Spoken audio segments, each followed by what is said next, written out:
the Any Last Words Pod. My name is Earl Lonnie Hooks. Special thanks to everybody joining us on SoundCloud, Spotify, Apple, as well as YouTube. The God in me honors the God in each and every one of you. Today, we have a very strong man. A very cool guy. And actually, this is great because there's a million amazing things that are gonna happen during this episode that you have no idea about. All right, let me set the tone. Mo, this is the first time I've had to say it aloud, so get me right. Your last name? Dasugi. Dasugi. Yeah. I would have said Soggy. Soggy. I've gotten soggy. I get the craziest stuff, but Dasugi is Mo Dasugi. That's how it goes. Yeah. Homie of how many years? I feel like how long have we known each other? I think we met in 2000. Yeah, I'm pretty sure we met in 2009. 2009. Yeah. All right. I do everything with intention. I bring people here on this podcast with intention. I say everything with intention. Mm-hmm. You're here for a reason, for a few reasons. Okay. One of them being maybe a year or so ago, whenever we went to Fogo de Chao for RJ's birthday, RJ's thing, that little steakhouse. It was awesome. Great time. You said at one point you entertained coming on the podcast, and then you were like, yeah, like, I think Keon said, what do you have to talk about? Like, what do you want to talk about? And to which you replied, and I remember to this day, because it was mad unspecific. She was just like, I'm trying to remember right now. You was like, I got a plethora of things to talk about. But see, I was stuck between two different conversations because you had Austin and Mikey over here talking to me about how little man in Manassas was running around acting a fool on Instagram. Yeah. Trying to get clout, and how that was the right way to go about doing it. And so I had my own argument I was a part of. Yeah. And then I'm looking over here to the left and I like hear that, and you just like, I got a plethora of things to talk about. So I gave you attention for a second, but then no one urged you to specify what the fuck you were talking about or anything. They were just like, oh, okay. See, so then I continued on with the other conversation I was a part of. Yeah. See, at that time, I was actually in pod mode, as you can say. Because at one point, because I wanted to start my own podcast at one point. What would you? Oh, this is a better. See, I'm remixing it again. What would your podcast be about? What, like, the center of it? I think I like what you guys do. Okay. So I would have had some of that. Just stories, and then stories, but at the same time, I think for me, because I listen to a lot of podcasts on a daily basis. Okay. Like I start my morning off that way, even if I'm in the gym. Okay. I'm listening to podcasts. Okay. And I have podcasts literally titled "Stuff You Should Know About," the most random things. Okay. That you don't think about on a daily basis. Okay. There's financial podcasts I listen to, stuff going on in the world.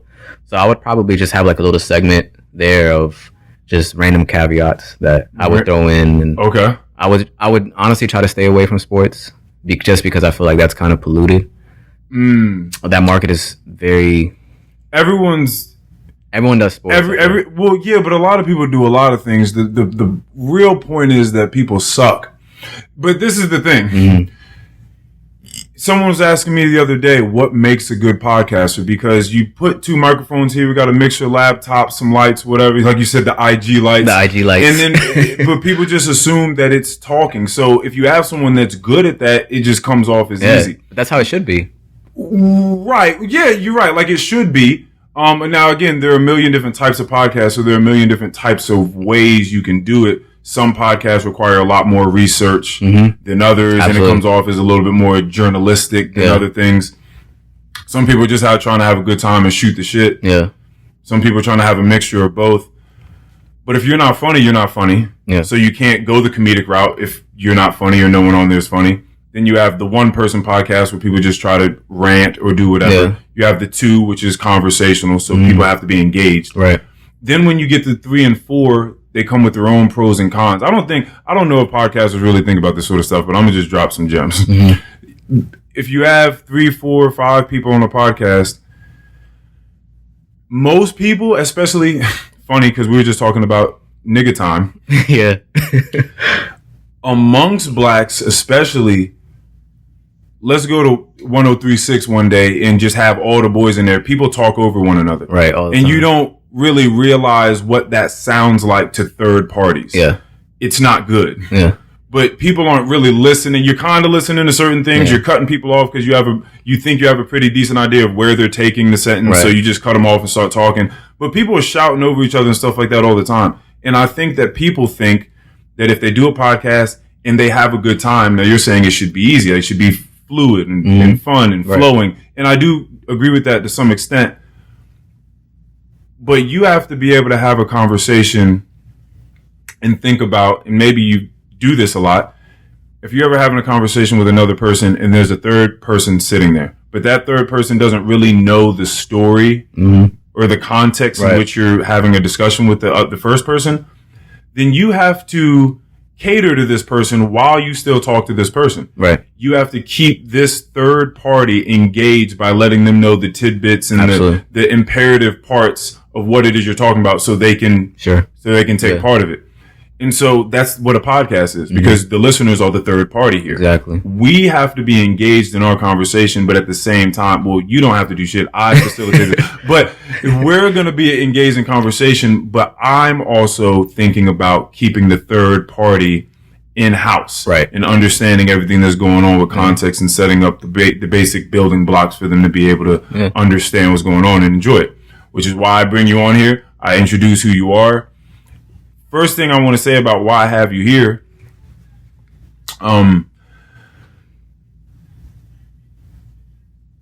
we're friends by affiliation mostly. Yeah. Yeah. This is the first time, like you said, it's been years, but this is the first time you and I have sat down. This will be the most thorough discussion you and I have ever had. For sure. Because anytime we're together, it's always It's amongst everyone else. Yeah. For me, that thinks about everything way too much. Yeah. You've listened to some of the podcasts. Most of them. You know the way I think about things. Yeah. I think about I like to think I'm decently humble. Sure. So I think about the friends that I have. And I don't feel like you should be in a relationship with someone if you're not honored to be that person's friend. Absolutely. Right? That doesn't really make sense to me. So when I look at my friends, I like to think, damn, that's really cool that this person would want to be friends with me. Yeah. Like, damn, like they're pretty fucking cool. Like that's pretty awesome that like I'm cool. Like they see me as cool enough to hang out with them. Like that's pretty dope. Yeah. I feel like that's the way you should look at your friends, your girlfriend, whoever it is. Right. But past that, now I have to think, well, who the fuck are my friends hanging out with? Because like I don't know this person that much. They're around when I hang around my other friend, the intermediary, but I don't know them like that. Right. So like, what is it about this other person that my friend is hanging around? Like, what do they like about this other person? Yeah. And I've never really gotten to know you that well. This would be, again, the most thorough conversation we've had.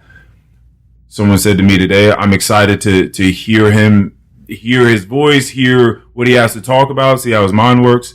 And I'm like, I am too. I don't know how his mind works really. And they said back, what does he sound like? That's because I'm usually quiet when we're in a So what's that? What's that about? I've always been quiet. Like I've always been more reserved. Okay, you just be in the back. Yeah. Are you an observer? Like you just I mean observe, but also I keep to my, like even at home, I'll be with my family if we're just all in the kitchen randomly. Interesting person to want to start his own podcast. But see, because then I'm like, at that point I have stuff to get off, Okay. Stuff to talk about. Oh yeah, you've just been quiet for so long. Yeah. You got some shit to get out. That makes sense. Yeah, no. So, at that point, I guess you could say observant. But I like to hear all sides of the story. And they said, what does he sound like? You want to know what my answer was to him? What? I have a feeling. Well, yeah. I told you we're going to get into your coolness. I said, he sounds like he won't be, but he sounds like he'll be wearing shades. and it's especially funny to the person I told it to because I have consciously dismissed people from being and rejected people from being on the podcast because I think that they're going to come in here and legitimately wear shades as they talk to me. And I'm not, Yeah. You're not coming to my house and wearing shades while you talk to me. And I know the people that have like reached out and they're like, yeah, man, like we should do something. I'm like, you're going to wear shades in my house. Yeah. Like I know it. Cause I've never seen a photo with you like on Instagram without shades on. Yeah. Like your whole thing is being extra cool. Yeah. And like I'm not having you come here. We're just not doing and that. do that. But that is how you sound in case you didn't know. Like you are wearing shades. Yeah. Definitely not.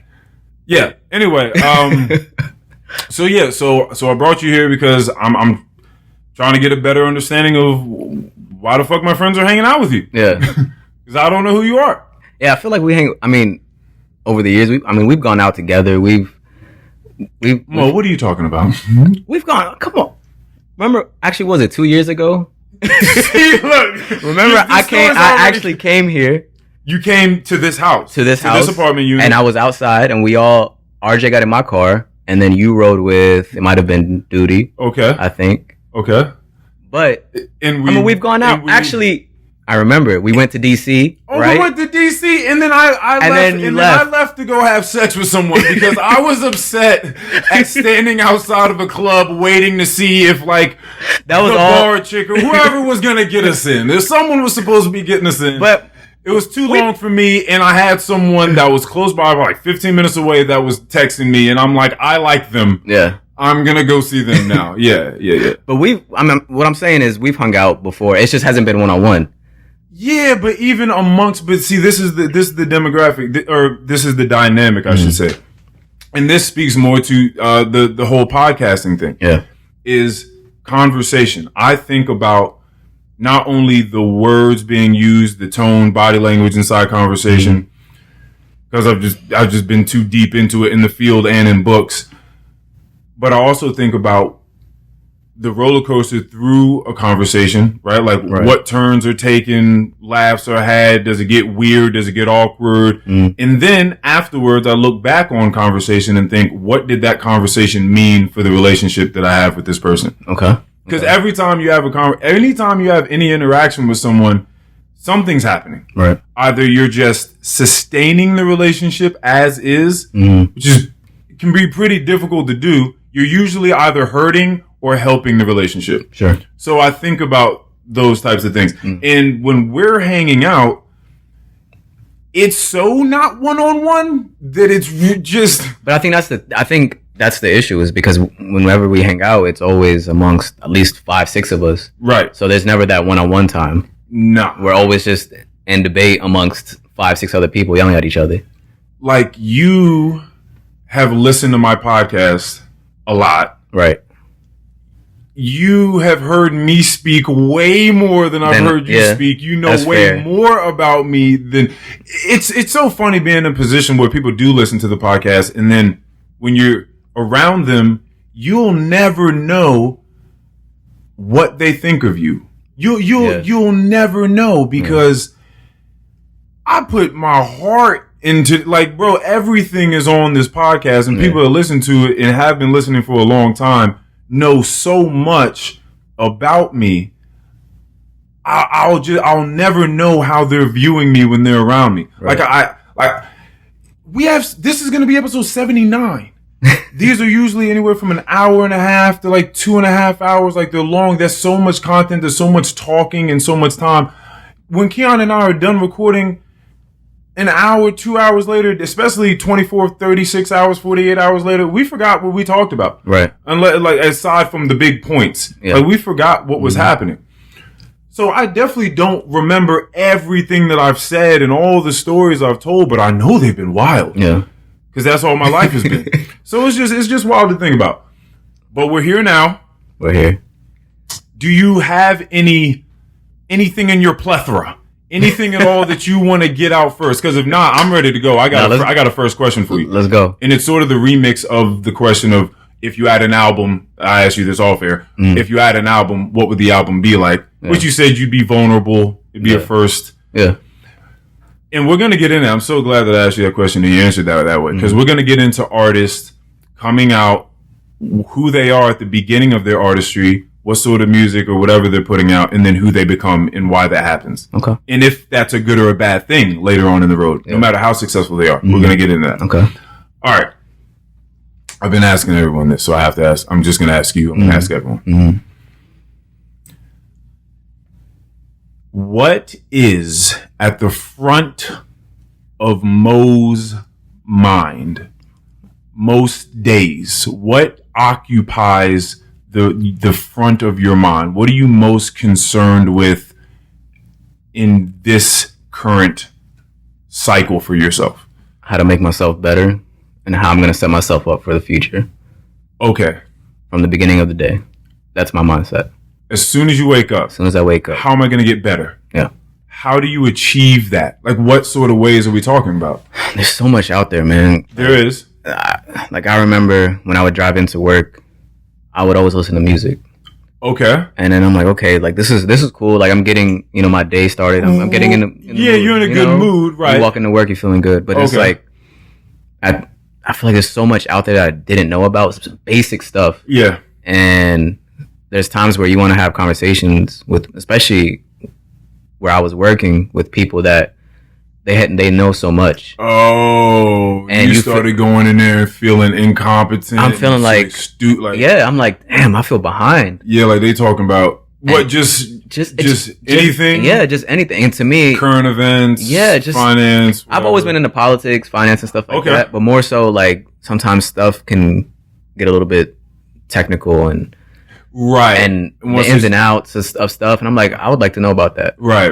So, well, one good thing about people like you that are just listeners, observers, reserved people is you can just listen. Right. Is you can just sit and listen. Yeah, that's when you 100%, 100%. So that's why I started my day off. I'm like, all right, like, I'll just play some documentaries off of YouTube. I'll listen to that in the car. Okay. Podcast, whatever it is, like, just something to, like, really learn and understand what is going on in this world. Because, like I said, there's so much out there. There's so many viewpoints. Mm-hmm. So that doesn't always mean listen to the side that I agree with. Listen to the other side as well. Mm-hmm.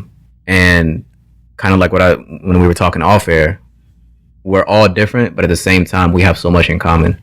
Yeah. So it may be just a matter of understanding someone else's, how they view the world. Yeah. And man, I think that alone just like Keon had to do for this wedding. Exactly. Exactly. Like but see, now when he meets someone like that, he's gonna be able to have a conversation with them. Exactly. You see what I mean? Exactly. So, and it doesn't have to be anything crazy. I'm not saying like, hey, I need to go read books all day, and become that guy, but just become more informed of what's around me. Have like your foot in the door. Just be able to say, like, to offer something. Exactly. Yeah. Especially in the area that we live in, man. Like, this area is mixed with tons of ethnicities and people from all over the world. Yeah. So, being able to just have a conversation with them, going back to what you said earlier about a conversation, like, what is it doing for the conversation? They're gonna remember that moment. And especially with like what I did before for work, I met a lot of people. Yeah. So just having something to give to that conversation would go such a long. And I would feel bad at times because I wouldn't remember that person down the road sometimes. Yeah. But they would see me. I wouldn't. Bro, I do that shit all the But that's because like you make sure like at that moment in time that you're going out of your way to, really make that person feel comfortable, engage in conversation. But if you do that with every single person, eventually you're going to forget. Yes. Yeah, there's only but so many. I forget what there's a number. There's a number on it, and I forget the scientist or the philosopher or whatever, whoever came up with it. But there is a certain amount of people that you can just remember. Right. You can't just remember everyone. It's just not going to happen. What do you do when you don't remember them, though? Man, I try to play it off. You just yeah, especially if they're like mad excited. I try to play it off, and I'm like, there's been times where I'm like trying to remember this person's name. You gotta turn your brain and on. I cannot remember the name like to save my life. And I'm going through Instagram like trying to like, what was their at? What I'm trying to remember something like a conversation we had. I'm looking through my text just because I can't remember the name. Man, I want to go see. Did you see Candyman yet? No, I haven't. Oh, do you plan on? You just because I could just tell you like Candyman. What is you talking about? I'm not big on movies, man. Oh, okay. RJ and Mikey always make fun of me because they always say that I only watch black movies.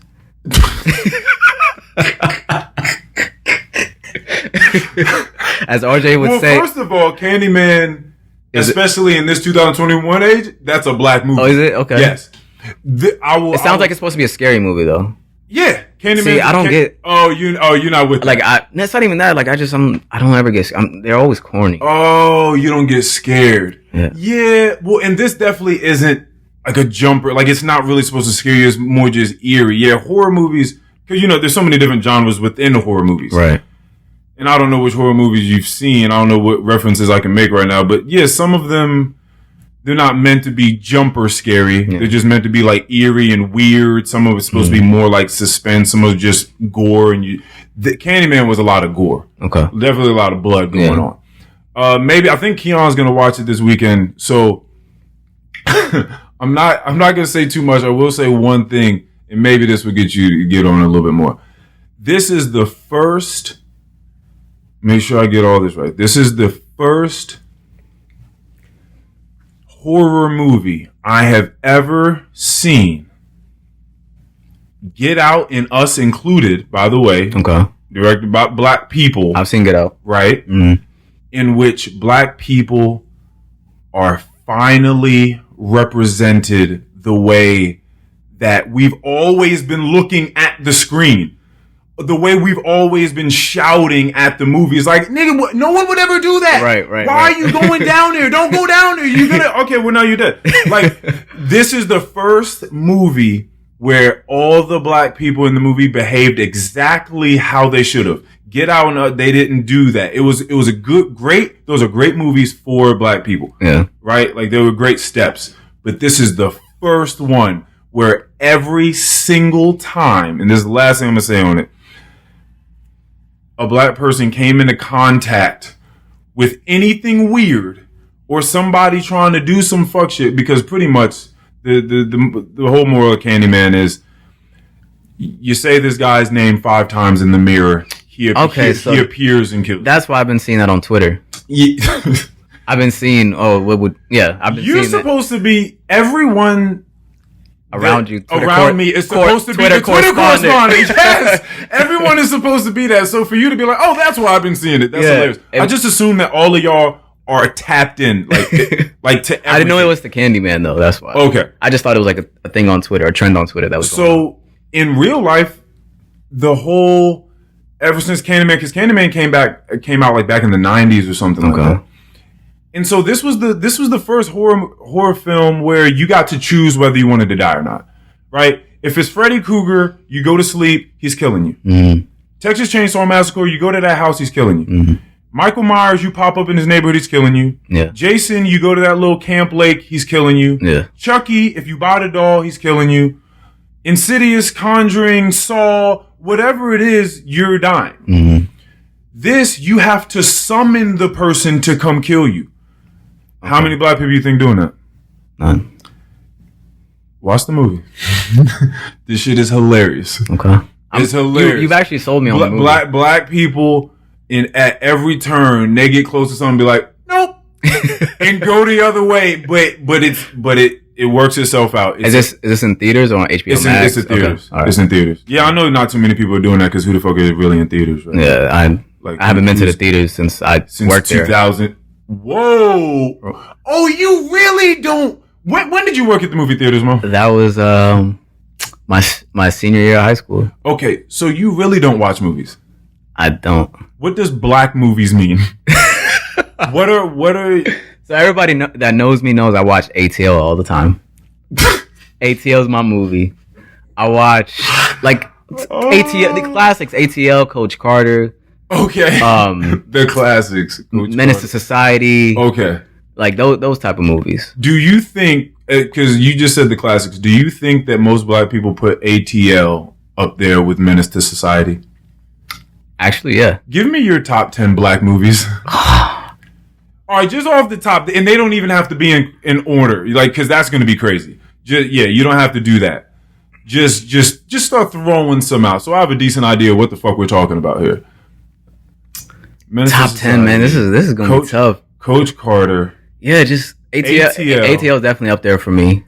I mean, you got stuff like obviously Bad Boys. That's hilarious. I think Keon and I were gonna do this content, like this topic, mad long ago, like mad months ago, and we both had like our top 10. I might even have. Matter of fact, I think I might even got this still. We had to have the conversation of, well, what constitutes a black movie? Because he was like, a strong black lead. You throwing Bad Boys in there? Like, he's like, I don't know. Why? Just because Martin Lawrence and Will Smith are a part of it? But why wouldn't it be a black movie? Well, that's the thing. So you have to figure out what is your idea of a black film. Like, what is that supposed to be? Is it supposed to be, it's just a conglomeration of many black people? Mm-hmm. Or is it just a strong, like you said, a strong black lead, which Martin Lawrence and Will Smith were for that? Yeah. Is it's supposed to appeal to the black masses because it talks about black, like specifically catered to black people and black life in America? Because Bad Boys was not that. It was a cop. It's not that, but I think Bad Boys is one of those movies that and the average person can watch and enjoy. Well, that would be the whole point. So is that a black film? I would say so. Okay. But I think that has two sides to it, right? Because you have a black movie like we said, like Friday, Menace to Society, like those type of Boys movies. in the Hood, like those movies. All right, it's mainly going to be a black crowd. Love and Basketball, movie. Right? So Brown Sugar, exactly. See, Glory Road. Yeah, is that a? You can say Glory. Who is that? Is that a basketball film? Glory Road. Yeah, is basketball. That's movie. Basketball. Yeah. Pride, maybe. Pride. The black swimming team. I haven't watched Terrence Howard. No. Okay. The Wood. RJ urged me to watch The Best Man, maybe. Yeah. Okay. All right. So these are the movies that you watch. Yeah, like American Gangster, like. Why? Like, what doesn't appeal to you outside of that? And I'm only asking this because it's triggering me right now because you are trying to be, and you're saying that you're being a more well-rounded person, trying to listen to all different sorts of podcasts and have something to say about whatever. So, I mean, first and foremost, maybe I should just disclaimer. There's only but so much time in a day. Yeah. Like, there's only but so much you're going to be able to do in the time that you're awake. So, and most times I'm not going to watch a movie. I'm going to watch a documentary over a movie. Right. And it's not that I'm not open to anything else. It's just like those. Honestly, a lot of them I hadn't seen for the longest time. Okay. So when I do get a chance to watch a movie, that's what I'm going to first because I'm like, this is something that I know within my community or like the people around me. Like, this is a movie I should watch that I should know about. Okay. But it doesn't. There's no reason why as to why it's specifically that. Like I said, I'll watch any good movie. Right. I mean, I've taken you way off track. This whole thing was what is at the forefront of your mind. Yeah. We're still in that pocket. Yeah. I mean, you were pretty much just talking about becoming a better person. Yeah. That's just watching what you're ingesting. Yeah. On a daily basis. And I mean, people when they ask me, what's your New Year's resolution? Same thing. It's just always becoming a better person towards my family, my people around me, my professional career, whatever it is, like just becoming a better person. Okay. All right. No, all right. That's solid. I mean, I've been trying to figure out what people are into, like what their meaning is, because there's got to be something that gets you out of the bed and gets you moving. So it's like, what is it? Is it just because you going through the motions and you feel like there's nothing else to do? No, like because that's the worst, isn't it? That's the worst. Going through the motions, man. That's we've all been there. Yeah. And then and we all go through that, honestly, like throughout the year. Yeah. Where it's just like, but through that, there's also a bigger goal that you have for you. Well, you would hope, or we would hope that someone has set for themselves. Yeah. You would hope. All right, let me get into this. So, what you sipping over there, man? Right, I got a little orange juice in here, and this is mostly sparkling water. It's a splash of pomegranate juice. There's blackberries, raspberries, lemon, and lime, and orange in it. Like actual. See, that's such an Earl drink. Yeah. See, that's such an Earl. Like you said, I know more about you. Yeah, exactly. Like even for you to say that right now, it was like that's such an Earl drink. Yeah, it is an Earl drink. Yeah, detox. You know, listen, the pomegranate is high on antioxidants. Sparkling water, I hear, is good for the digestive system. Lemon, lime, orange, raspberry, and blackberry just taste good. Yeah. So I'm better. All right. Are you still like over your mo? Like is this a thing? Like it's okay. Like you can just own it, bro. Like if you're come on, man. I'm damn near 30 now. At that, you gotta some niggas never let it go. There's still dudes out here wearing jerseys. Do you wear jerseys? I wear jerseys. If you wear, okay, you can't express to me a difference between being OVO and wearing a jersey. If you wearing a man's name on your back, and matter of fact, and listen, you got Michael Jordan, or you got Shaq. I got Shaq. You got Shaq. Yeah. Dude, he walked out of here with like a Dwayne Wade or something on his t-shirt yesterday. Yo, no, I think he had like just like a pink sweater with Dwayne Wade. Like, I have that shit. Yeah, I think you have it too. Yeah. The point is, if you can wear t-shirts and sweaters and jerseys with like people's names and their faces on it, I think you can say, I'm OVO. I think you can say that in confidence. I would never. It's just too corny. No, I would never. This is the coolness coming in. It's not even that, but you gotta think about it. When Drake and that whole OVO thing first came out, I was in high school. Okay. When I first heard Best I Ever Had or like his mixtapes, So Far Gone, I was a freshman or a sophomore in high school. Yeah. So at that point, what are you? 15 in high, you're a freshman. So at that point, I'm like, yeah, Drake this, Drake that. Yeah. So of course, and then that kind of just like, as I've grown older, it's always just stuck with me. Oh, okay. People, well, not me personally. I was about to say, what are you talking about? People have just kind of, it's like, oh yeah.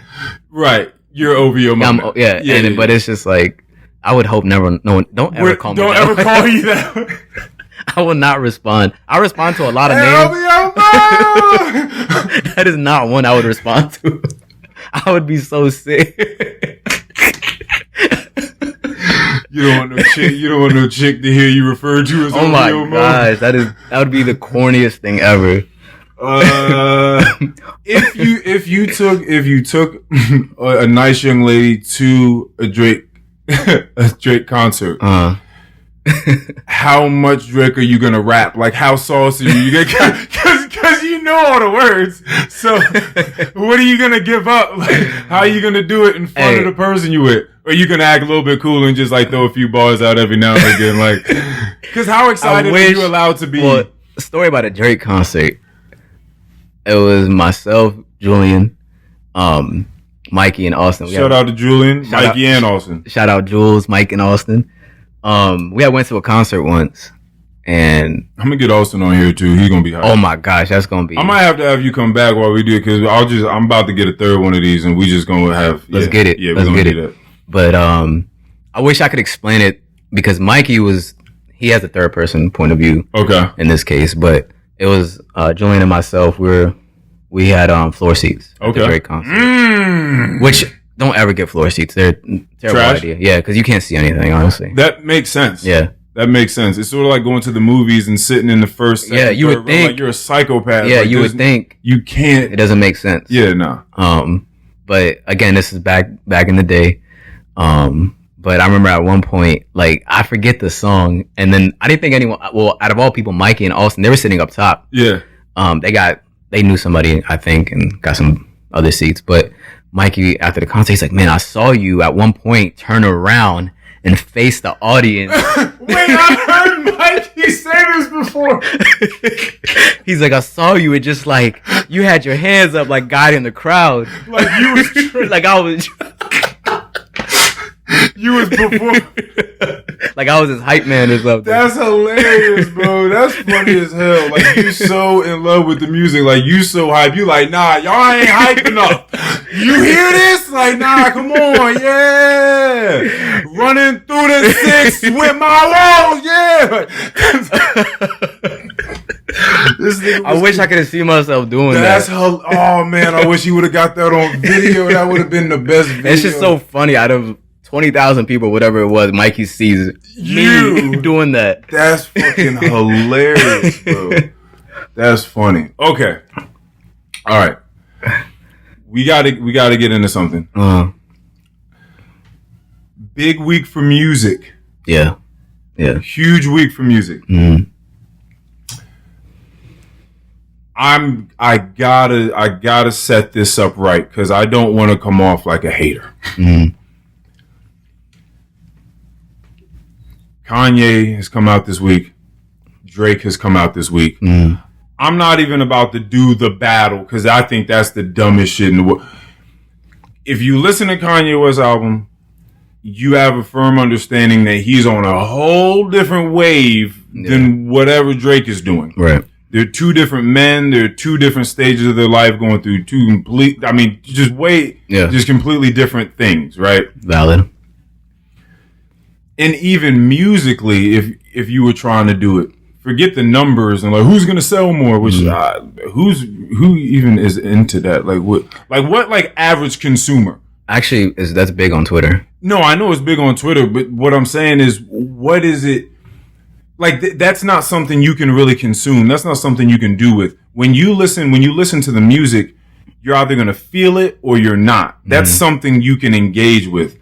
The numbers, it's big on Twitter, and it's like, all right, that's cool. And then after that, it'll be nothing. It'll fizzle out to nothing. You're not gonna be thinking about. No one's gonna remember the numbers. The numbers will always be out there for you to go look up, but no one's sitting around having a conversation about whose album they like more, and then, but so-and-so sold 200,000 more than them.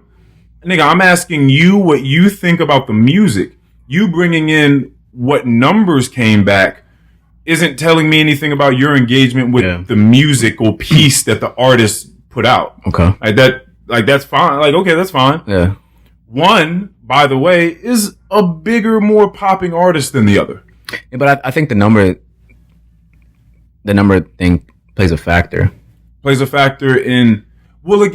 It depends on what we're asking. Because if we're asking, obviously, just what do you think of the actual music, like the song? How does it make you feel? Like you said, that's fine. That doesn't count, right? But if we're just speaking in comparison, I think numbers, it shouldn't be the comparison of what. Still, are you like because if we're comparing just like I was reading earlier, Drake, the CLB album is the most streamed album of all time in less than a 24-hour span on Apple Music alone. Of all time. So so then that kind of puts things that kind of puts things into perspective of like, damn, how many people are listening to this shit? Yeah. Donda came out last week. Yeah. And there was all kinds of numbers for that. Yeah. Or for Sunday, it came out Sunday, yeah. So and then it kind of like you said, there's obviously a bigger artist here. Right. Yeah. Drake's a bigger artist. Yeah. Like, I think that's what I'm saying. Yeah. So all right, so let's get into this because this is going to get deep because I've been critiquing these. I've just been running both of them back and forth. Okay. I have a very hard time giving flat statements for things. Again, you've been listening to the podcast. It's very rarely a yes or no or black or white for me. I just can't see things that way. So when someone asks me, do you like the album? I can't say yes or no. I'm going to have to tell you what I think about this album and what the album and the creation of it and what I'm listening to makes me think about. Okay. Which one did you listen to Donda? Oh, yeah. Okay. All right. I'm just making sure. Yeah. I didn't know. Listen. I don't know how you think about things, so I didn't know if you're one of the people that like I said earlier, never forgave Kanye for certain things he's done, and was just like, I also understand like that. Okay, there's a whole other element that goes. Okay. Yeah. You're a person that separates the person from the music type of person, or do you also understand some of the things he was saying, and you maybe agree with me in that he's just the worst communicator on the planet. I think he's the worst speaker is what I mean by communicator. That's the thing. He communicates through his music, but when he speaks, I think he's not. From what I know, he's got to be one of the worst people on the planet. Yeah, and I think because half the time he's in there in his head trying to show himself out to be this important guy in fashion and all that, which I think his work should speak for itself because we've seen like his influence in fashion and music. Yeah. But I think he just wants recognition by those big name people. Well, yeah, no, that's for sure. I mean, that's what he's been, ranting about. That's what he was ranting about for years. I think that's where he spends most of his time in his head. Is I think a lot of artists do. I think that when you start to create something, you start to understand what artists go through.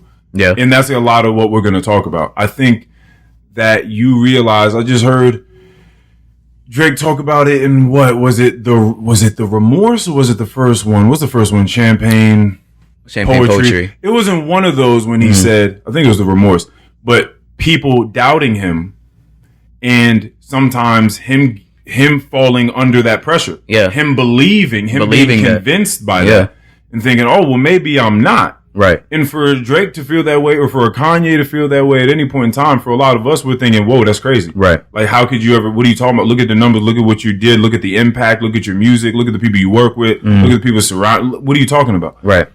But when you're an artist, you're going to feel that way regardless. Like, because this is your art. Yeah. So you're going to feel protective over it. You're going to feel insecure sometimes when you're being vulnerable. Yeah. And vulnerability is another thing we're going to talk about a lot too. Let's get in this fucking album, man. We don't even got to get into the... let's get to it. We don't even got to get to the cover art. Cover art's a bunch of pregnant woman emojis. Yeah, man, I didn't like the cover art. Okay, you weren't about that? No, I wasn't. Did you think it was just lazy or? I don't think Drake is very calculated. Okay. So lazy is not one thing I think he intentionally knew what he was doing, and I think he achieved his goal. Okay, right. Because now he has McDonald's, KFC, ESPN, like all these networks and restaurants and all these big corporations using that artwork and just making it their own. Right. And so now it has someone at McDonald's talking about this Drake album that otherwise wouldn't have. Right. If it was just a regular album cover. Okay, so you feel like he shouldn't have just done the regular cash grab, like you would have liked a little bit more integrity with the album cover? Yeah, man, I want because I think album artwork is huge when it comes to an album. Okay. Those are just as important as the music that goes, especially if it's going to be a good album. Even these days when you're not walking into an FYE or whatever to go buy the actual CD and you're like browsing, it's like it's gonna come up. It's gonna on your iTunes or whatever. It's gonna say Drake. Yeah. You think that people aren't gonna click it because of that album cover? No, I wouldn't say they aren't gonna click it, but I definitely think not if it's the most highest streaming song album of all time. But I think it adds a special element to it. Like for me, since we're talking about like Kanye West, to me one of my favorite Graduation is Graduation. That album cover is amazing. It's insane. Like, it's so cool. I was so upset when I lost mine. I had the physical copy. Really? I still have mine at home. It was. Yeah. Oh, you have it still? Yeah. Damn. Yeah. So that's dope. And then obviously vinyls are becoming a thing again. Oh yeah, very true. Just for I guess the aesthetic of a living room. It's nostalgic sort of feeling. Yeah. So but they're coming back with like USB ports and stuff in them. Yeah. Like, my dad has one of those. Like I said, it's just for the aesthetic. Yeah. So but a great album cover, you have that kind of, it's nice. So I don't know what he was trying to get at with this album cover. He said, "I'm a certified lover boy." What the fuck you think is going on out here? And I'm out here. Tyler. I was talking to Tyler actually. Oh yeah, and because he's a big Drake fan. I was like, "Who the fuck is Tyler?" Okay, our old friend Tyler. Yeah, Tyler. And he brought up a good point. He was like, "Well, Tyler, if you listen to this by any chance, by the way, because I don't know if I ever got to talk to you about it." But the only reason I didn't pop up to that wedding was because like the invites came way too late, and the dates were scratched out, and written over. The RSVP was scratched out, written over. Like I knew what time it was. Like you wasn't expecting to bring the niggas out to the wedding and see all these people, and that's completely fine. I just wasn't coming after that. I respect everybody that did go and made that decision. But I just thought I'd put that out there. Go ahead, continue. Yeah. His wedding's actually on my birthday. So I don't ever forget his anniversary. But he mentioned that the album came because initially Drake said he was going to drop the album summer 2020. Then it got pushed back to January 2021. And then we just got it this weekend. And so Tyler said, he's like, well, 9 months late, 9 months, carrying a baby, Labor Day weekend. I was like, okay, like I can see that. I don't know if that's it, but it kind of made me think for a second. One of those things may be it, or one or two, but that's crazy. Motherfuckers be really drawn, like they be connecting the constellations, like they really. See, I didn't even get that deep. I was just like, you know what? I don't know what this means, but I'm just here for the music. Okay. All right. Well, let's talk about the music then. Let's talk about what matters. Fuck the numbers. Fuck the album cover. Let's talk about the music.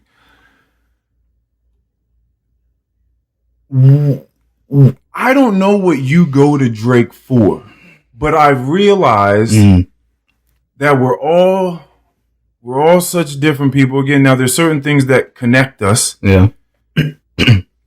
But we're all such different people. We're all looking for such different things in music. If you had to give me 5 tracks on here, okay, that you feel like if you had to convince someone that didn't want to listen to the album, what 5 tracks would you pick? Because something tells me that you and I are going to be in different ballparks, and this is gonna open up the conversation. Yeah. So go ahead. So this is the thing. I've listened to this album 3-4 times now. Okay. I think me the same. Yeah. And each time I listen to it, I uncover new things, new bars. Yeah. Little sounds. I like to listen to the sounds and how the production was. So just off of those listens, I would definitely go with the first 2, Champagne. Poetry. Champagne Poetry and Poppy's Home. Okay. Champagne Poetry. Right. That sample is crazy. Was insane. That sample is from started rapping over it. I'm like, how are you rapping over this right now? Yeah. Like, how is this? That sample is from like a 1970s song I saw. That makes sense. And they just sped it up. But that second half of that song is actually very, like, I didn't realize how good it was. His bars were actually, I enjoyed it a lot. So I would say Champagne Poetry, Poppy's Home. And then Love All with Jay-Z. Okay. I think that kind of shows his I think his first 2 are kind of showing you like I'm Drake, I'm the biggest in the game. I'm okay. This is who I am, I'm gonna talk my shit. Poppy's Home. Yeah. Exactly. Just by the title. And then Love All, like I said. How fucking arrogant is it to just have this sample in the back? Daddy's home. and then that's crazy. And towards the end, he starts singing along with it. Bro, that's crazy, man. This nigga is different. Yeah. Love All. Okay, like Love All with Jay-Z. Yeah, with Jay-Z. Damn, we're getting down to 2. What? That's 3. And we're getting down. You're about to throw TSU in there because you. I love TSU. The story man. About a stripper. It's not even just he literally painted a picture. Yeah. In my head, and now I know exactly what that scene was like. Right.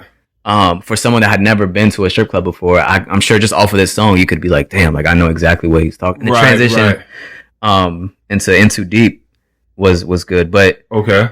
Just if we're just trying to convince someone of Drake, I think Fair Trade with Travis Scott is a very good, especially from the melodies that he uses in that song and the way he flows through the music. Right.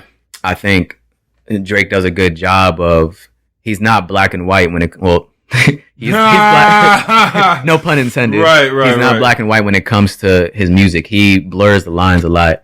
You ask yourself at times, is he singing? Is he rapping? Like, what is he doing here? And he ushered in this whole new era of other artists now that are doing the same thing. Right. So I think that'll be a good depiction of who Drake is. And then, so that's 5 right there, actually. Yeah, that is. See, I was going to go into another one, but. See, yeah. Nah. So, okay. Damn, 7 a.m. By the way, 7 a.m. Bridal path. Anytime this nigga's awake. Anytime there's a number. 7 a.m., 4 a.m., 2 a.m. Toronto, 4 a.m. in Calabasas, wherever I'm at in the morning. Just know. It's a wrap. Yeah, it's a wrap. He's getting it off on the Let's see. All right, here we go. Fucking Fans was a good ass song too. And that's like, Fucking Fans is hilarious because it's not something that everybody can't talk about. But that's the thing. He won't, like, who's gonna make a song about that? Right. Nah, that's okay. All right. Okay. And he's talking about his girl that like was in Vegas and he had to like go in and lock the door because he didn't want her to see. And it's like, damn, some nigga out there was in that situation. 1,000%. And so this goes back to what we said earlier, is like when you can be vulnerable or can... Do you feel like... Let me preface... Okay, you know what? Let me preface everything I'm about to say about this album and Drake. I understand that Drake is not thinking about Earl, Lonnie Hooks. Nope. He don't give a fuck about me. He doesn't give a fuck about how my mind works or trying to feed that. Yeah. Drake is the biggest artist on the planet. Right. And he has a lot of people to cater to. Mm-hmm. So this is where I'll start this conversation before I even get into his music, actually. We talked about an artist on like the first album coming out. You imagine a starving artist in a fucking mom's basement. They're making music. They're making music about what moves them, what they care about. It's meaningful to them. Right. And that's probably why they're doing it, to just stay alive. It's therapeutic. It's the way that the only way they know how to live is to just make music and get what's inside out. Yeah. Like they have to do it. And then they get a fucking record label. This is like the cookie cutter sort of story. Then they get a record label. They start getting looks. And people come to them and like, hey, listen, we love your heart and your soul and your mind and all that sort of shit, but like, you got to get some asses shaking out here. Yeah. Like, we're trying to get you in the club. We're trying to get you in the strip club. We're trying to get you played out. And like, so you're not just going to be able to be conscious and outward thinking all this sort of shit all the time. Like, you can't do that. We're going to have to dress you up a little bit. My dad has spoken to me, not just about this podcast, but about things in general, and says, Earl, when you're about to get into something, just have a clear idea. Just sit down and think about having a clear idea of what that thing is to you, what you want it to mean to you, and just how big you want to expand it. Because there might be a level of expansion that you don't actually want to get to, because you may become a slave to it, because now you've reached this level of success or input, output, whatever. Yeah. And so now you have to remain doing that thing. Yeah, absolutely. And so I'm listening to this album and I'm probably not as well versed in Drake as you are, OVO Mo. but I've listened to a lot of Drake. Yeah. Do you feel like you've watched him grow, not as an artist, grow and mature and expand as a man? I had a feeling this question was coming. One, because I had a conversation with another friend of mine earlier today about this. Okay. And he was like, basically, has Drake matured? Okay. And like he's always consistently rapping about the same. He's consistent about that. Okay, so we can have this conversation here. Okay, all right, cool. You've already been opened up to this. Yeah, so but my first answer back to him was, well, like, what is he gonna rap about? Okay. I can definitely, because I have an answer for that. Okay, because I'll say this: I appreciate him not making up and bullshit about I was in the streets doing this and doing that. Oh yeah, nah. Like I don't want him going like. You know what I mean, every now and again he'll say something though. Yeah, he'll give you some ball like I'll kill it. But that's because he can probably hire someone, which he won't ever do. But listen, we're gonna get hung up on a lot of points, but it's all right. But do you feel like Drake? You feel like Drake ain't killed nobody? You feel like Drake ain't done? No, man. You don't even think he's been close enough to like maybe somebody touch somebody? I think it's crossed his mind, but I think that when you got that sort of money and you in that deep, I think you can just give a wink to a nigga. Oh, for sure. And then now you have plausible deniability is what I'm saying. Like you never had a conversation with anyone. Yeah. But you know who the shooters are on your team. You know who will go beat someone up. Even if it's just beating someone. You know those people. And so you just got to be like. Oh, I'm sure that's happening. You just got to be like.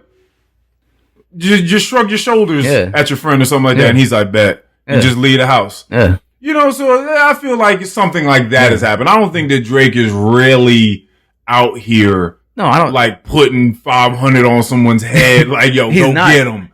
But if he wanted to, obviously he has all the capability to do so. Right. So every once in a while he'll throw you some spicy balls. Yeah, so just to let you know that I can do this. He had a line which I thought was hilarious on the Knife Talk or whatever. He just said something like, spoiler alert, that nigga dies. Like or something like that. Like just letting y'all know whoever's fucking with me, like spoiler alert, like he's out of here. Yeah. I thought that was hilarious.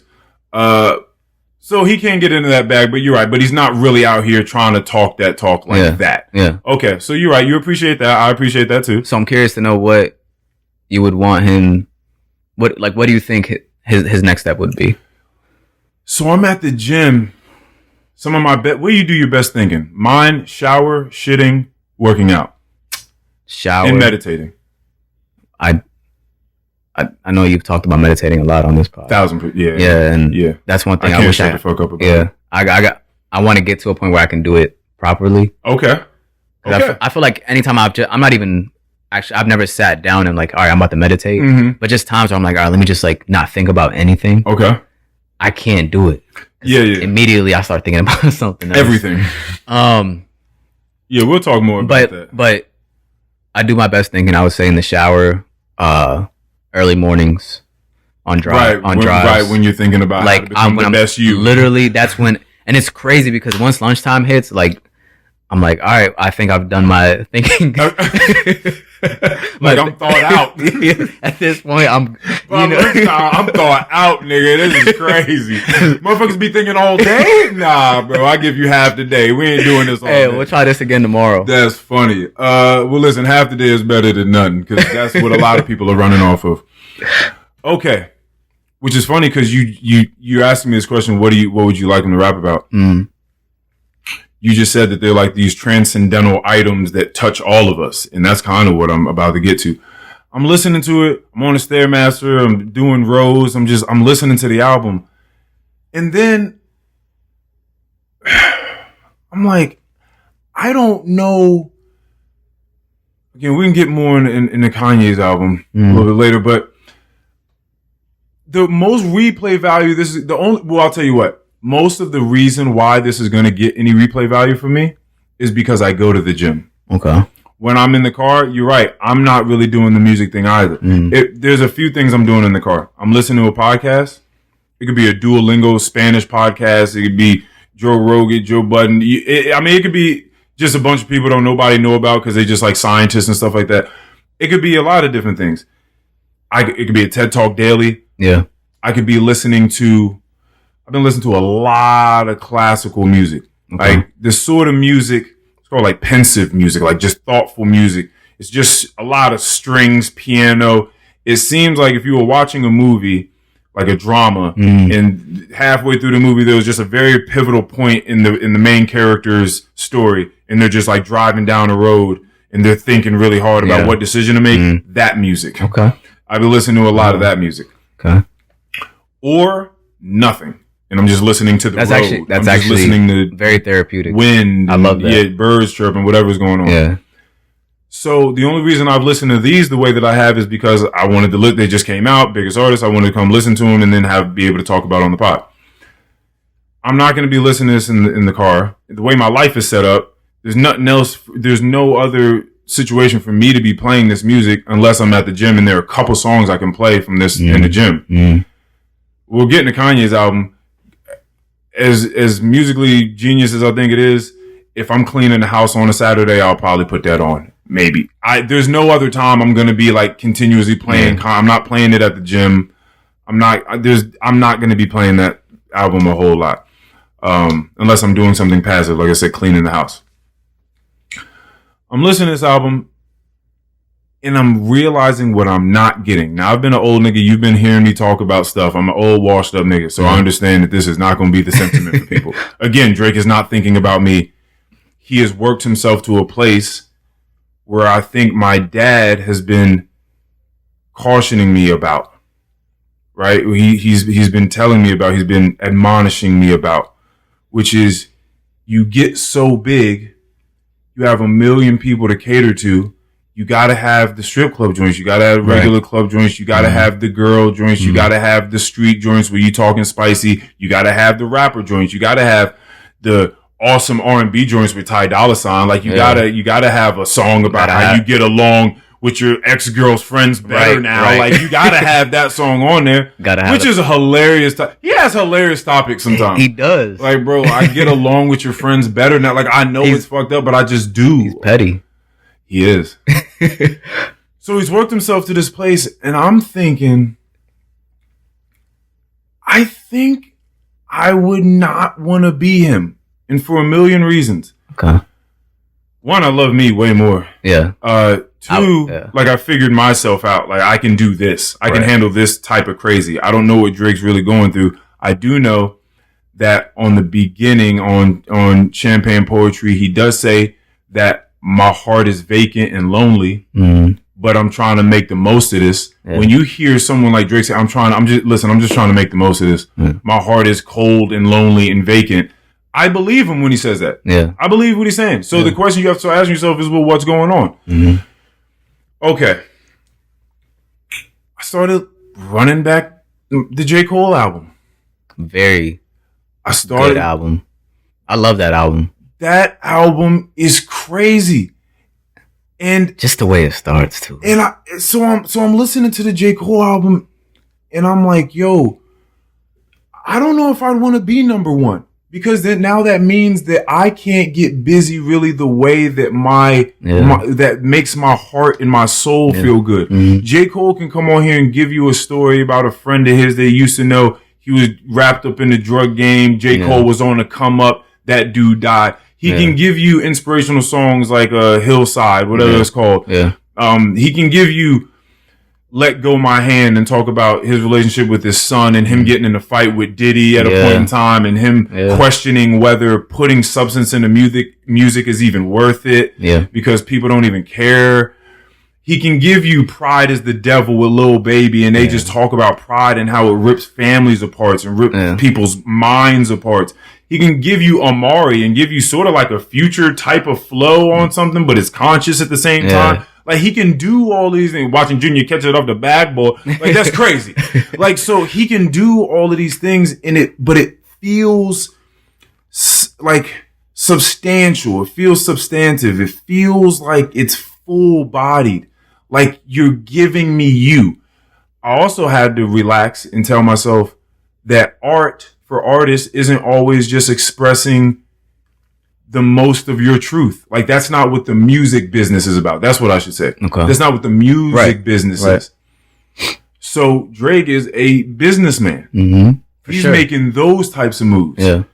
So I went back, started listening to Big Sean, and I'm just like, yeah, I think I'd much rather be half of where Drake's at or a quarter of where Drake's at, have my money, and be able to make music that like my core group fucks with because I'm doing nothing but talking about my family, my friends, where I'm at mentally, love interests, like, but you're really, really talking about it. And as I'm going through Drake's album, because for me, I'm always looking for that. I'm always looking for something profound or deep or just some substance, like something I can really sink my teeth into. And so for this, I'm listen, he got bars and he can sing and he can do, he's good at all this. But you fucking someone's bitch. you better than every other rapper. You got the chains, you got the jewelry, you throwing bags at the strip club, you hanging with Future, he's still popping whatever he's popping and drinking whatever he's drinking. Texting his son. Yeah, yo. Your mama's over there. So you know, Young Thug's doing whatever he's doing. Rick Ross is being Rick Ross. Yeah. Lil Wayne is, and this is why I couldn't listen to. But Wayne went off on that song. But that's the thing. I'll never argue that any of these artists don't have bars and that they can't come at you.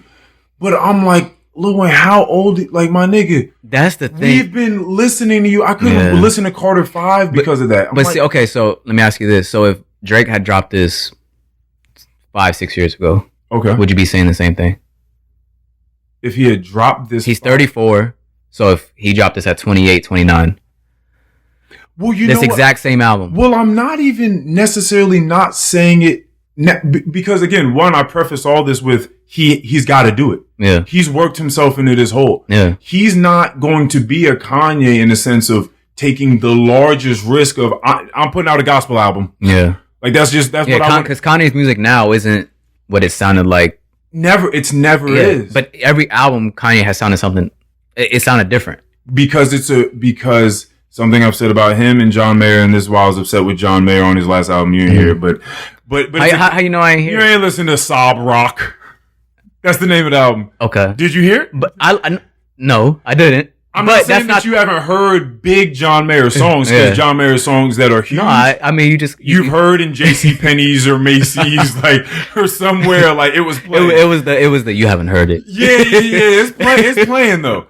So it's like John Mayer's album came out, and I've already talked about this before. I'll do it real fast. It's called Sob Rock, concept album. He's sobbing over rock ballads for 12 songs, however many songs, and I'm thinking, bro, you haven't put out an album in how long? People be listening to you. We know you're intelligent. We know you think about a lot of different things because we've been following you for a long time.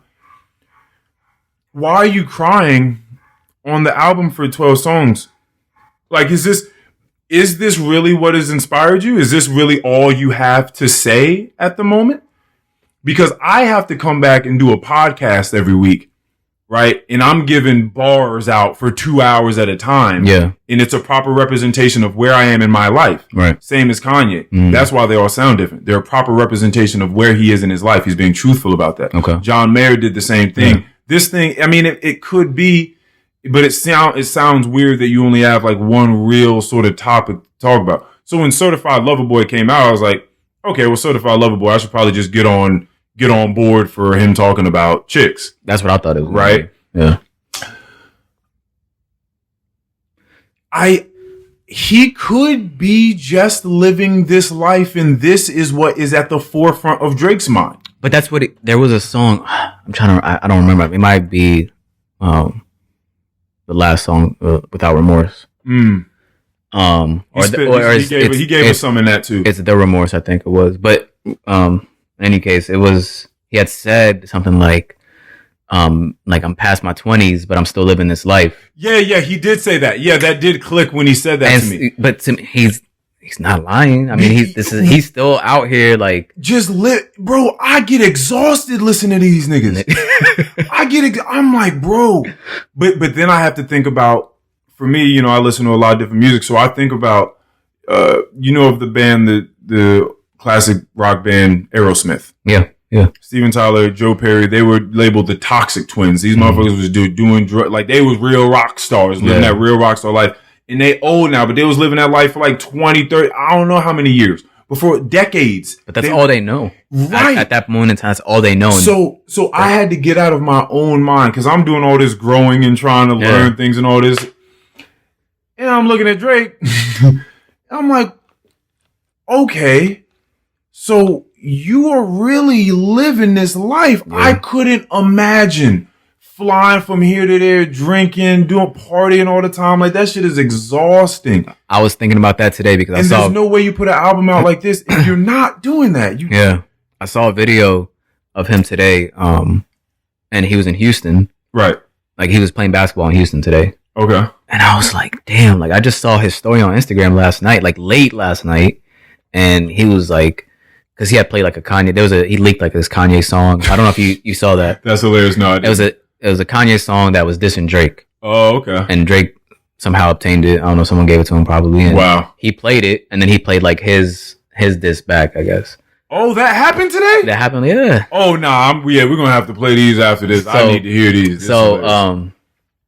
But yeah, so to me, I'm like, damn, like, how are you up so late? Like, you were on Instagram drinking, turning up, y'all had a party, and then now you're on a flight. Like, now you're playing basketball a few hours later in Houston. It's all you know. And because you probably have something going on in Houston tonight at some club.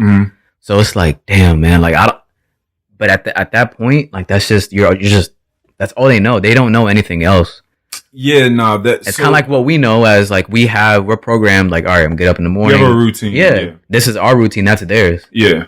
Sleeping at sunrise. All right. So my thing is, so do you feel like, because we do have these things that connect all of us, and we know the things that are meaningful to us, creating something that you care about, having meaningful relationships with people, right? Like, these are things that we actually care about, like on a deep human level, connectivity with other people, like human relations, creating something, like having something to do every day that you care about doing. Now, if I'm like a J. Cole or anyone like that never really got to that level where I have to please everyone, or never even wanted to be that. They were like, no, my people know who I am. Yeah. This is what I write. I'm conscious. Like, this is what I'm putting, what's at the forefront of my mind. And you gonna fuck with me or you're not. Mm. Do you feel like Drake is happy writing music? Do you think that when he's in there and he has to crank out these hits and he has to rap about these things, that do you feel like he would like to rap about other things? He would like to make music about other things, but he's not allowed to? For sure.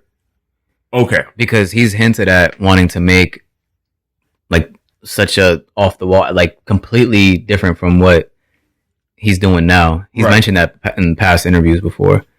But because, I mean, think about it. If you have the pressure of coming up every year, you like, especially like, for example, DJ Khaled always counts on him to come out with that song for the summer on Khaled's album. You have that pressure on you every single year. Mm-hmm. You have the pressure of putting out an album every single year. So I think at some point, I'm sure early on it was fun. Right. But then now it gets to a point where it's like, damn, like. And that's what my dad this shit is like, was saying. But at that point, like your dad said, you've dug yourself a hole. You're there. You just gotta embrace it at that point. Yeah, man. And that's a rough spot to be in, because that's what I'm hearing as I listen to this. I'm listening to all these people that are still living this. Now, I don't know if he has to live this so that he can write, so that he can give the music he's supposed to give, or if it's the other. I don't know if it's the chicken or the egg thing, or I don't know if he's, I don't know if he's living this so he can write about it, or I don't know if he's, living this because he's just stuck in this lifestyle. So that's what he ends up writing about. Yeah. You know what I mean? Yeah. They go hand in hand. So my thing is, if you're in that lifestyle, you know that probably those meaningful things are taking a back seat. Mm-hmm. If you're living a life that is that radical, some of those other things are taking a back seat to the mixy lit life. Yeah. No? I can see what you're saying, but I mean his last album before this was June or July 2018. Okay. That's when Scorpion came out. So it's been 3 years, over 3 years now since the album has dropped. And he's mentioned before in past albums where sometimes like he'll be in the studio and he can't get bars off because he's like, I don't know what to write, because it's become repetitive. Right. So I think he knows that. Okay. But then he also proceeded to say, then I'll go out and live life. Okay. So I'll go out for like a week, get on a jet. I don't know. He'll probably go out somewhere and just kind of just live life and see what happens. Yeah. And then he can come back and maybe it's just a matter of just clearing his head, and then like he can get back to the bars. Okay. But it's also, maybe it's just a matter of he'll have something to talk about now. But I think he's just at a point now where, like, because he's the biggest artist, he is in this corner now where he really has to live this life. I don't think so if Drake was just like, hey, I'm about to fall off. Right. He could do that. But one of those conversations back at Fogo de Chao was about the Joe Budden podcast. Something came up real fast, and it was, I think Joe on there at one point was just like, I don't give a fuck about none of this stuff that we have to talk about today. Yeah. But like, this is what the fans want, so like, let's do it. Yeah. And we spoke about that at the table. And I was like, yeah, I'm not going to become a creator so that I now have to do the thing that I don't want to do within that creation. Yeah.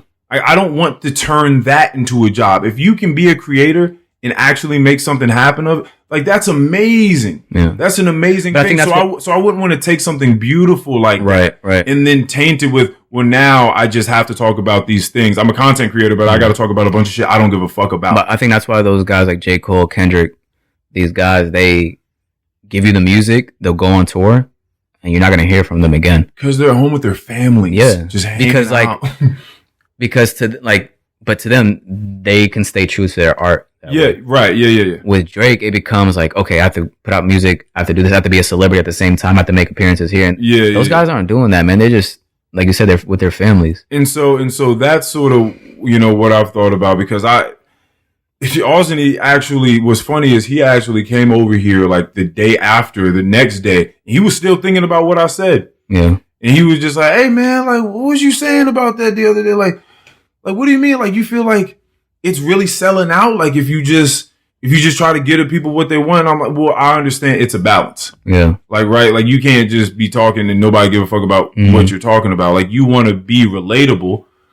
I get that. But one, I think something that's being relatable is getting down to like those basic fundamental things that we can all touch on that connect all of us. Yeah. So that's one thing. It keeps them humble. And again, Drake does a good job about like with bringing us into his world. Like we know what the fuck he's talking about. You feel like you know Drake? I feel like I know him. You don't think after hearing all his music, you don't feel like you just know this guy? Like if you were to meet him, you wouldn't, I feel like okay, let me take that back. I'll say me personally, if I were to just meet him one day, I feel like. You feel like you know what the energy is? Yeah. Like I don't feel like I'm going to see anything different. Okay. I know who this guy is at this point. Okay. And maybe I'm completely wrong. Maybe, but then also again, see, and this is why, by the way, this is why you're over your mo. Because you don't drop, oh, well, in this interview, he said this. Well, actually, there was this one time, I saw a text one time where he said this. Like, you're dropping all the Drake knowledge, and that's why we say this, by the way. See, that's why you was at the front of the concert conducting the rest of the crowd.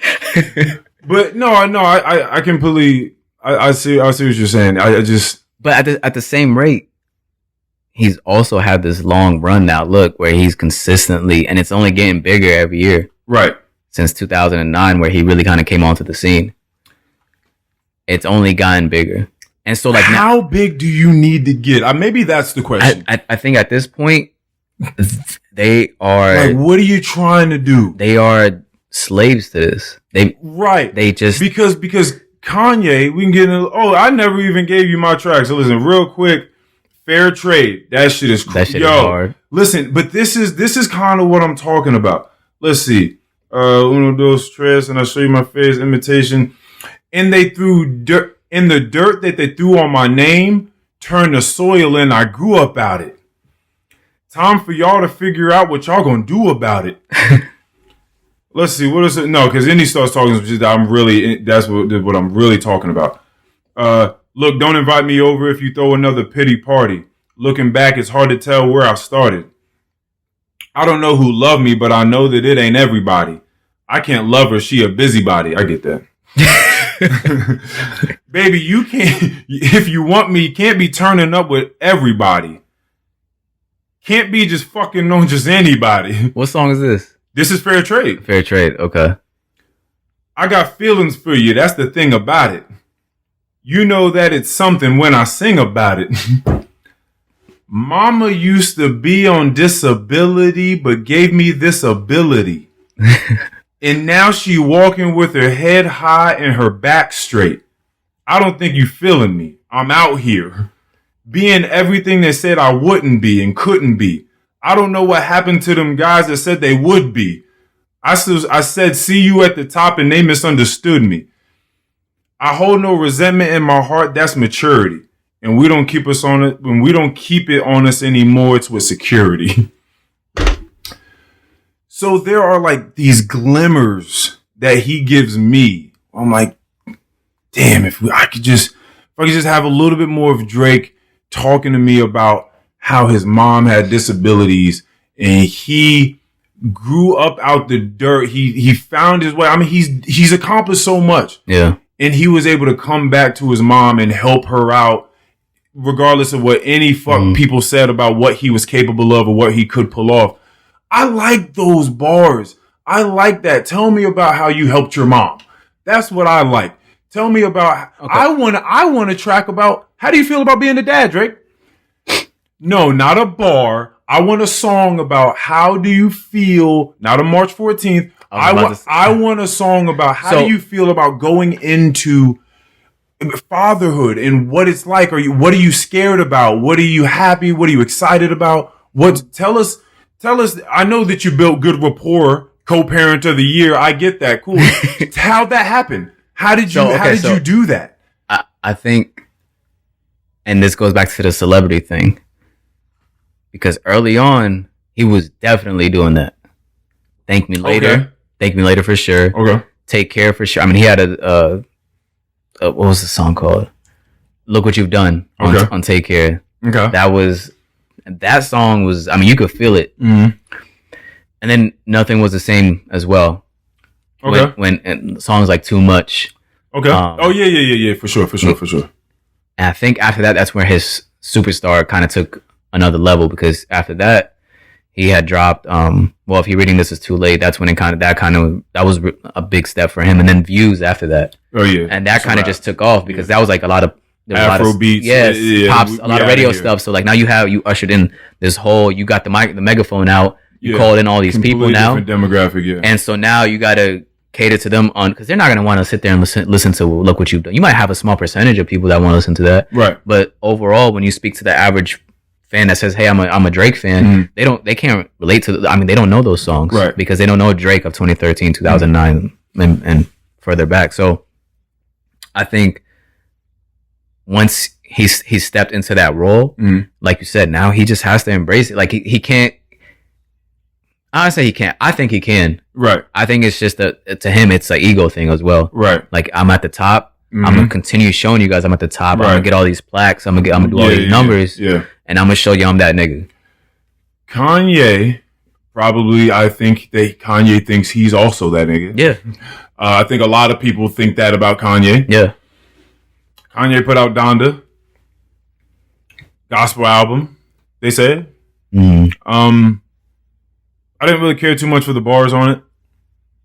Like the rapping was like, because for me, once people started rapping, it was like you had to do what you had to do within the confines of a gospel album, and you had to try to. He did a decent job, I guess, getting people to give a little bit more of themselves on it. Yeah, DaBaby came up on Jail Part 2, which there's been a whole bunch of talk about, but yeah. One, I want to know who helped DaBaby write that. Two, because he doesn't.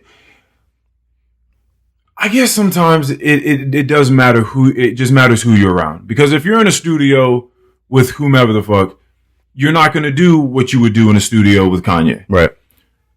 Or if you're in a studio by yourself, you're not going to do what you would do with Kanye or with J. Cole or something like that. So these people are trying to get you to be a bit more conscious. Give us a little bit more of your life. Like, what's going on? Yeah. Pretty much what Kanye is doing with these people is he's asking them, hey, what's at the forefront of your mind? All right, record. He's asking them the same question I'm asking people. Yeah. What's on the forefront of your mind? Like, what's really, like, fuck the rapper shit. What's going on? Like, just for one song, give the people what's real to you. One song. And then you can go back to your album and just fuck people's bitches all day long. Yeah. You can do whatever it is you want to do over there. DaBaby had a great verse for that. Aside from that, didn't really care for the bars too much. I think sonically it was amazing. I think that musically, like, it's absolutely insane. Yeah, just the Come to Life, which is one of my favorites, if not my favorite on there. Crazy instrumentation. Yeah. It's crazy. Yeah, it just sound like, to me, it sounds like diamonds falling from the sky. Okay. Just high piano and strings. It just sound, and he's singing. I'm more so like a lot of those types of songs where there's trumpets, there's pianos, there's strings. But it's like an orchestra, and they're just singing about God and Jesus and all that. And it's a whole lot easier to listen to as a secular person or from any other religion if you just take God and Jesus and then just make it your God. Make it your God. Like, it gets a lot easier to listen to when you do that. Yeah. No, to me, how I felt about Donda was like, one, I felt like it was unfinished. Donda. That gets catchy. Don't ever start an album like that again. Go ahead. I felt like it was unfinished. Okay. I felt like, but at the same time, also kind of made me feel like I'm in Kanye's mind, which is all over the place. Yeah. And that's how I felt at certain points in the album. Like, where is this album going? Yeah, I think, but that's why I say he's one of the worst communicators. Yeah. He works, if he was a painter, he would be working, I think, in like abstract splatter paint art. Yeah. And so when you have someone like that and you're listening to them talk, you have to really be there. You have to really listen. Okay, because they're going to say a bunch of things. And all these things, there is a thread that connects all these things, but it's not obvious. Let me ask you a question. Go for it. Why, early on, why didn't we ever see that with Kanye? I think that we saw the mental deterioration of a human being. Okay. Yeah. I think, he's going to have his superpower. He's just going to be musically inclined. Like that's not going anywhere. That's just always who he That's just what's going to be there. Yeah. But I think, stuff happened. His mom died, and I feel like ever since then it was just different. Yeah. And then he only got bigger and bigger and bigger and more famous and more famous. And and then he was drinking a lot of alcohol and stuff like that. Like that's been in his music. So he was walking, when he did the whole Taylor Swift thing, he was walking the red carpet with a bottle of Henny. Yeah. So like that's just how he used to rock. So I think that just through the years, things didn't go very well for him in that department, in the mental health department. Yeah. And I think we just got to see the development of that, really. Okay. That's fair. I can agree with that. Yeah. I think it sort of happens that way. Plus, when you start becoming more isolated, you just be around you and your thoughts. Yeah. And that's not good for that long. Right. Like you got to get out. You got to be social. You got to touch the city. You got to talk to different people. You can't just be with you and your thoughts alone forever. And just some other people that say yes to everything that you want. Yeah. Yeah. No, that's not healthy. That's not, because then once you step outside of that and their cameras and microphones, you talking and people are like, what the fuck are you, where have you been at? What are you talking about? That's why who's around you is so important. It's extremely important, but that's what brings me back to the music is he's getting people to say things that they wouldn't have normally said. But yeah, sonically I felt like it was awesome. Bars, it was like it was cool. Like there were some bars here and there. The bigger point for me in all of this was just that Kanye, as big as he is, decided he was going to be who he was.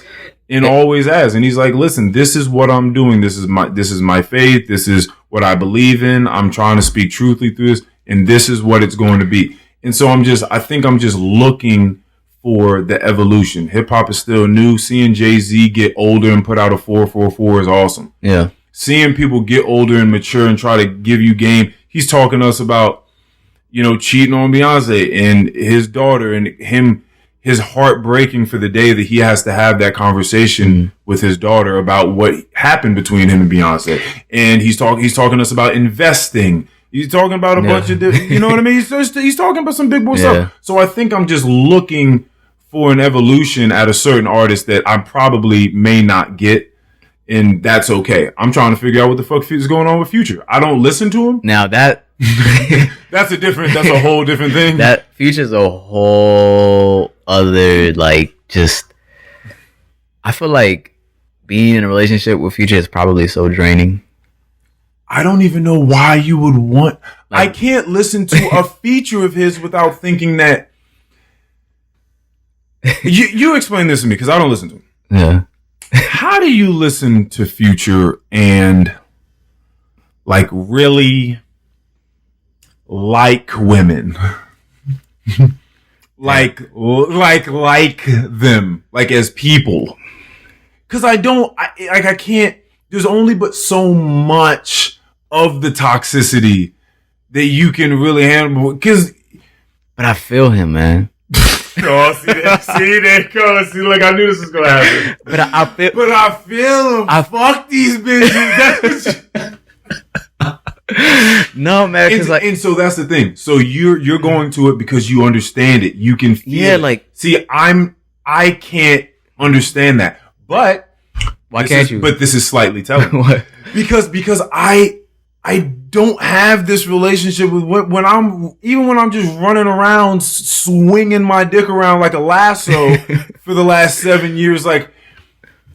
It was still never that. Everything wasn't always cool, but I think I took a lot of accountability for certain things that went wrong, and even when it was definitely 1000% the other person's fault for something, you gotta unpack what's really going on. Yeah. You can't just be like, your mama's a hoe. You can't just text your son and tell him that his mom is a hoe. Yeah, but Future isn't gonna give you bars. He's just gonna say some shit that you like, damn, that's some real shit. All right, but what's real though? Give me a Future. You can talk about the turmoil and the ups and downs and a lot of the downs that you've had with women, but there's a way of going about doing it that doesn't involve constant, perpetual degradation of women. Yeah. So I'm a huge R&B fan. Okay. Like, I listen to R&B most of the time, more than I'm listening to rap.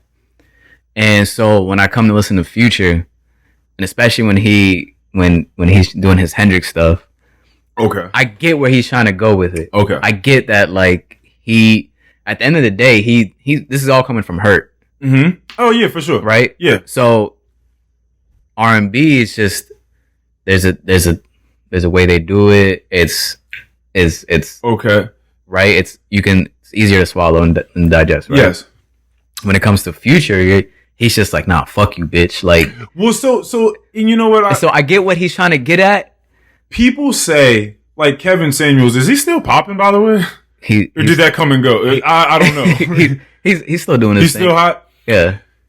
Not hot, but he's still doing his thing. Okay. Yeah. Because he came out in a lot of, like, almost every interview I saw, he's saying, listen, 2 + 2 = 4 no matter who's saying it. Mm. People, they're not really combating what I'm saying, because what I'm saying only comes from statistics and all this research that I've done from being in this industry for however many years he's been doing this. He's been like an image consultant, all this sort of stuff for like a decade or more. Right. They just don't like how I'm saying it. Well, Kevin Samuels, I have something for you. In communication, and he ought to know this if he's deals with communication, most of what people give a fuck about is how you say something. That's true. So when you come out and you say, yeah, you a ugly bitch and you got kids and don't nobody want to take care of the kids, like, yeah, like, okay, but like, you can have some class, like, you can find a way to tidy it up, like, you don't have to say that. Yeah. So when you say R&B does that, that's kind of the artistry in it. Right. So when he says this and again and again, and he's dogging women again and again and again, and they're clearly only really accessories to him, just like a bag or a watch. Yeah. Oh, how old is Future? Future's old. I think he's like 30. I want to say old, but older. He's like 38. Yeah, bro. 39. Yeah, come on. But Future also came on to the scene late, so I think that people think. Yeah, but you're 38. But to the masses, I don't think people know that. He looks like an older nigga. Like, he don't look like he's one of the young boys. Everybody, see, most of the people in rap are young. So we know what young people look like in the rap game. Future don't look like them. Future don't look like Roddy. But I don't think those guys this is their life. I know. But okay, so that's what I'm saying is this is his life. But at some point, I'm going to have to be like, yo, why is this my life? But do you want to live that lifestyle so that you can make this music? Or are you just making this music because this lifestyle is something that you've just been trapped in? So that's the whole dichotomy. On the other side of the coin, we also don't know what their lifestyle is really like. We have an idea of what it's like, but we don't know what they're going through on a daily basis. Right. So to them, it's like when they're it's almost unbelievable for me that they aren't dealing with regular human stuff. And I would just like to hear about that. Like, you're a human. You're dealing with something that's regular human, and it doesn't have to do with you throwing $1 million at the strip club. Yeah. And whatever your relationship was and how you broke it off with her and she's a bitch and you're going to fuck all of her friends for it. Right? Like there's something deeper to you. I know that there is. Strictly off you being a human. Yeah. There's something deeper to you, and I don't ever hear it. Especially not on features. You're just coming on. But I think Future probably just also has a difficult time elaborating or expressing himself in that way. Yeah. And the way he only knows how to do it is the way we've seen him do it through his music, which is, I mean, it's direct. Okay. And that's And as we've seen, like in articles and TMZ stuff all the time, like really is how he communicates with the women in his life. What do you like about this podcast? What do I like? Sometimes when I'm talking and you may, because it may seem like some abstract art, but I'm working it. It sounds good together. I like that you and Keon as well can elaborate on a lot of topics. Right. And you don't just brush over anything. Okay. If there's something that gets covered or that gets brought up, you're like, you know what, let's get into that. Let's dive into it. Yeah. And let's break it down and have that conversation. And because otherwise, if you didn't do that, you would kind of just run out of topics eventually. If you're brushing over a lot of stuff, as we've seen, you're uncovering more, you're going to dive into something else, and then from there you're going to take another left turn or right turn, and you're going to end up somewhere else. You're like, that's going to end up connecting to something else as you talked about. And you're like, how did we even end up here? Right. So I think that's my favorite thing about this podcast, especially for me personally, because I listen to this podcast while I'm at the gym. Yeah. So I'm getting my work in, but I feel like I'm talking to my friends. Right. So that was a very good point that you brought up. That I have to dive in. Like I said, there's never a black and white for me. So every time I see something, like I'm easily interested in stuff. Like there's just like this childlike curiosity in me. Yeah. So anytime someone brings up a topic, this lateral thinking happens where I connect whatever that person just said to like 10 different things. Mm-hmm. And so I'm just trying to figure out which road I want to take, like what I want to talk about and how I want to talk about it. And if I want to switch lanes at any point in time or whatever. Yeah. I couldn't do this podcast if I wasn't speaking what's true to me. Mm. I would be sad. I would be heartbroken if it got to a point where that was the case. Yeah. That's what would happen. And people would hear it. Yeah. I don't know what else to do. So it's interesting because I feel like to some degree, I'm doing it for the niggas that can't. Yeah.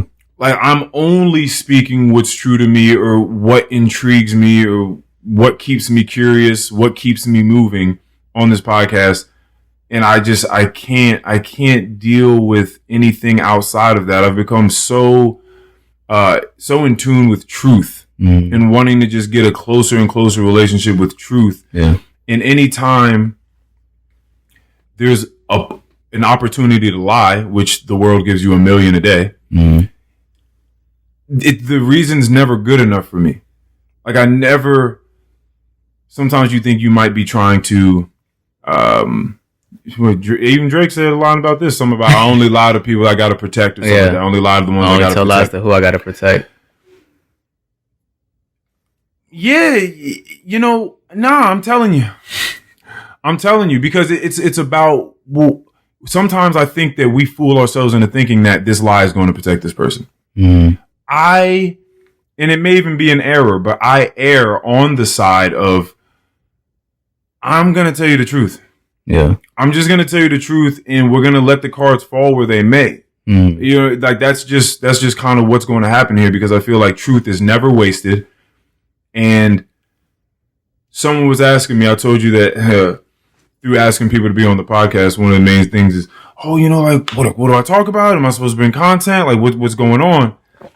Are you just going to freestyle it? And then someone asked me, do you ever feel like you should have had a better interaction with someone? You should have said something else. You should have expressed it differently. You should have did this, should have did that. At the end of the day, when you're going to sleep, do you replay conversations and stuff like that with people? For sure. Why do you do it? I actually do this a lot at the gym. Okay, I feel like I make a lot of this motherfucker in the gym. Listen, if you haven't noticed, he's strong. See us in the gym. Listen to the podcast in the gym. He's thinking about his relationships with people in the gym. I was thinking about this maybe a couple weeks ago, but I've noticed, and I'm sure you probably get this. Obviously, you see a lot of the same people at the gym, right? Yeah. Especially if you guys are all on the same schedule. For sure. And there's people that you kind of make eye contact with. And you're like, hey, what's up, man? What's up, man? But you could tell there's that one or, 2, 3, 4 people, however it may be, that you could tell they kind of want to go out of their way to come say hi to you. Okay. And you are in my case, I'm locked in. It's so funny because there's so many people that go to the gym right now that are going to be listening to this, and they're like, Mo, no, I don't know what the fuck you're talking about. Like, no one wants to talk to me at the gym, Mo. It's just you. It's just you. No, so I'm locked in. Locked in, but then like you can tell there's someone kind of making eye contact with you. Okay. That like wants to say hi to you. Okay. And me, I'm very like when I'm in the gym, I'm kind of just I'm trying to get in and trying to get out. Okay.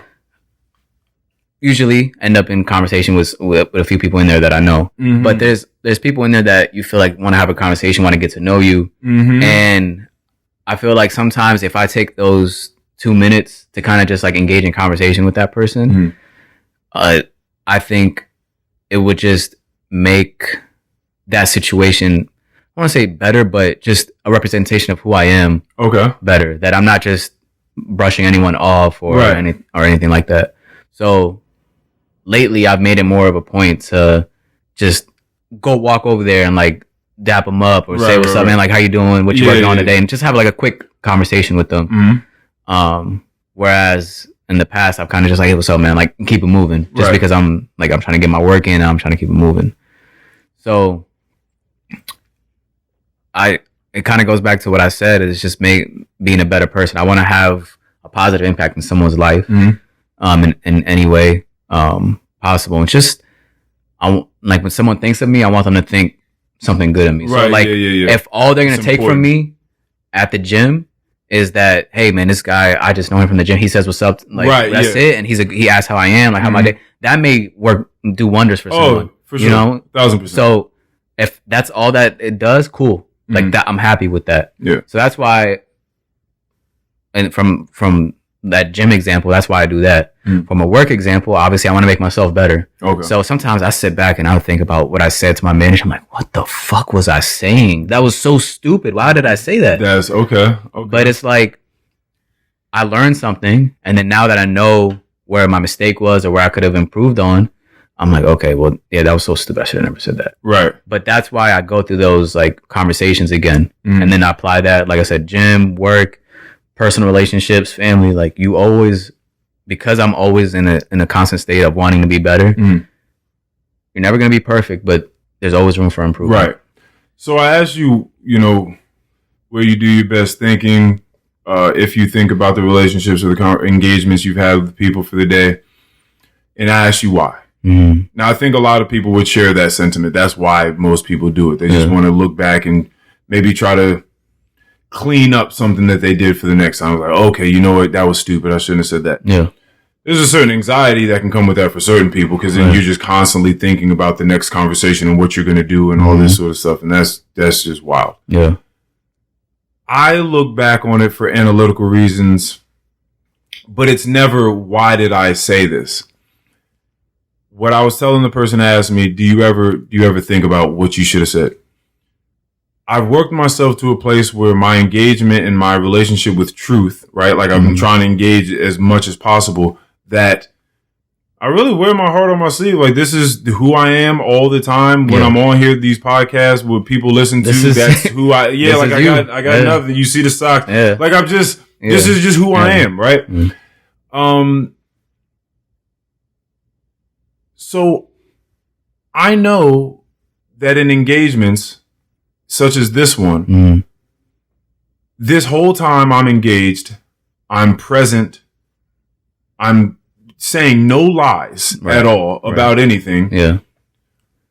I'm setting this whole thing up, even if it's just something that would have been awkward for someone else. Like, so you and I are homies by association, like by affiliation, but like what's going on with that? Like that's weird that we've never had a conversation. Like that could be a weird thing. Yeah. And I get that. And this aligns with you saying that it would be very difficult for a lot of artists, such as Future, to engage and express on that, in that lane. Mm-hmm. Right? Yeah.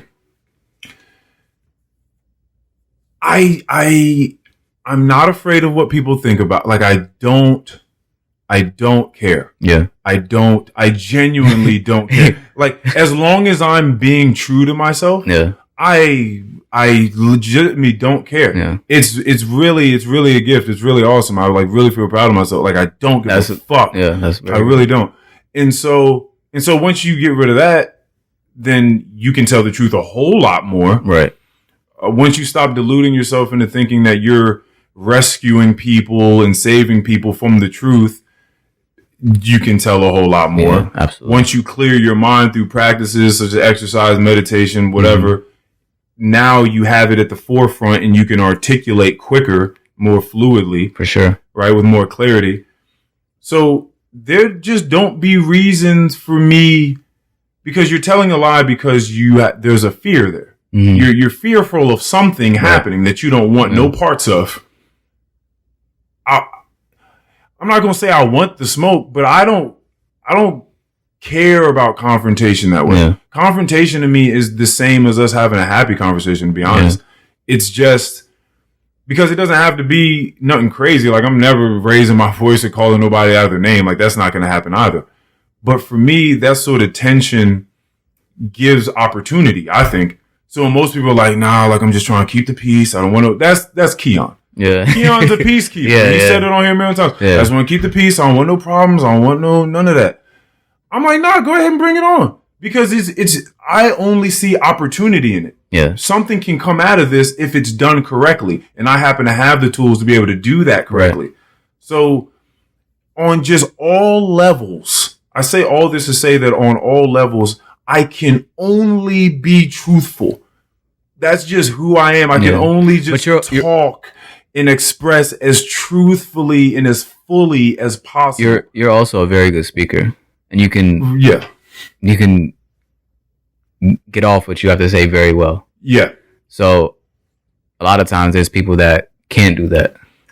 But those are for certain reasons. And right, because now you're asking, like, what makes a good communicator? What makes a good conversationalist? And I've read mad books on it. That's what I studied.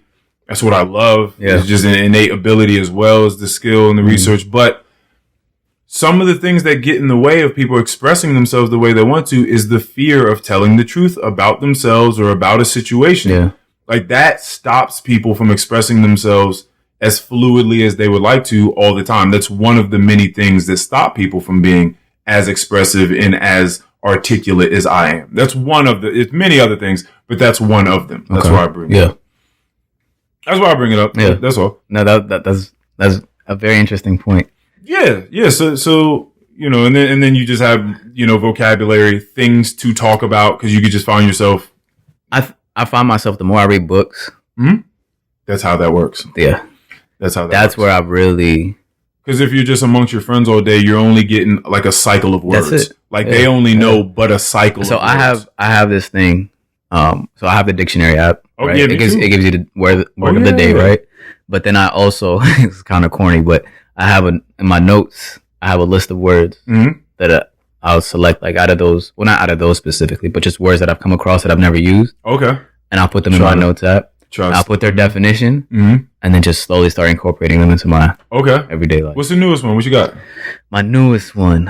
Is it today? I mean, today's day? No, this one I haven't updated. Honestly, after the wedding. Oh, okay. I haven't updated it, which was a couple weeks ago. Ancillary. Ancillary. Yeah. Well, no, there are two different ways. No, that's more so like American way to say. I, for some reason, say it more like a Brit. But yes. Why is it that you say it more like I think I just like ancillary more. Okay. What? How did you say it again? Ancillary. Ancillary. Ancillary. I can't even say it now. That other L's not there. It's ANCILLARY. Right. So it can't be ancillary. Okay. Ancillary. Yeah, that's what I'm saying. You throwing mad L's and double R's and otherwise. Ancillary. Yeah. But that's kind of like earlier when we first started this conversation, when you said, you know, when you kind of come across someone that you don't remember. Yes. And you don't remember their name. I'm like, hey, what's up? You should. Like, you've been sending, like, I won't even try to get that off. Because I went to go see Candyman, and there was a chick in there. I go and ask you for a couple cups of water. I didn't want no ice and none of that stuff. I just go get a couple cups of water for me and my friend. And there's a chick standing there talking to the guy. She's drinking a glass of wine, because, you know, Centerville, they be serving drinks. Yeah. So she's like drinking a glass of wine, talking to the guy. And she's like, like, it's the worst when they're excited. Yeah. She was like, and I looked at her and I was like, fuck. Like, in my mind, drawing a blank. I knew that I was supposed to know her, though. I knew that I was Did you recognize her face? I knew that this person was someone that I probably knew in middle school. Okay. Like, I knew, like, oh, you're from that era. Yeah. Like, I could place her from back then. Yeah.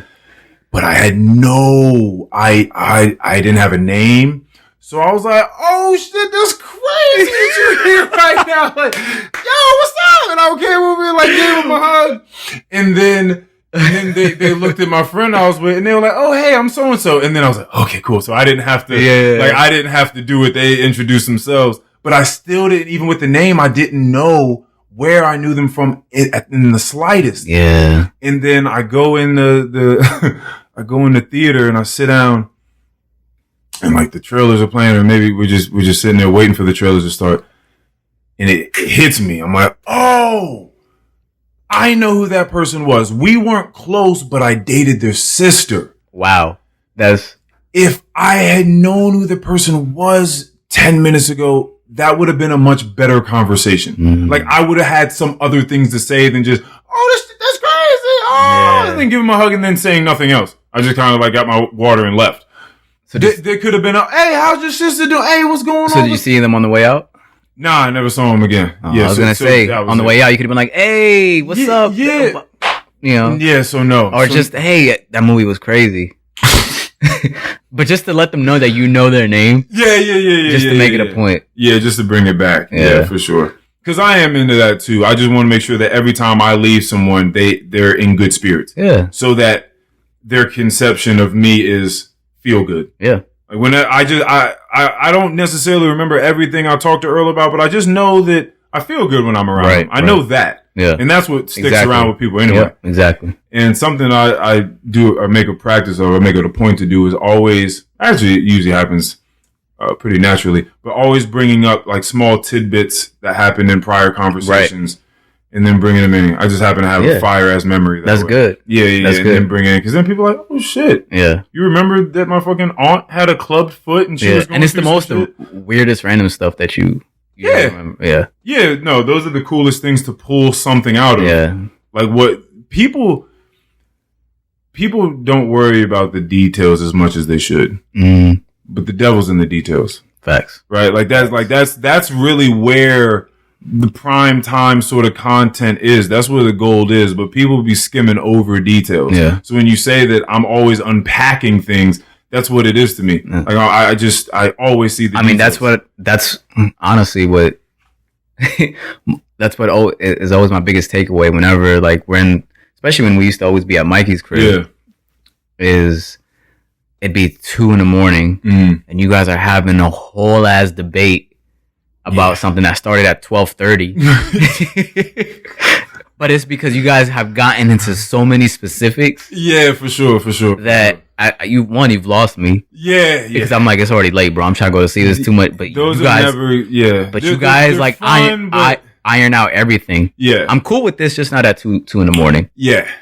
Like you said, you're done thinking by lunchtime. So you definitely ain't doing it at 2 a.m. I'm ready to go, bro. Like this. It ain't no 2 a.m. in Manassas. That's not where your bars come out. Nah, I'm not dropping no bars. 2 a.m. in Manassas. But at the same time, like that's why I appreciate like having you guys and like that group of friends, because I have different groups of friends. Right, yeah. And with all of them. You ought to, I think. Right. Yeah. And like I even have like work friends and we constantly talk. But like I know my conversations with them. I know my conversations with my other group of friends. Like, right.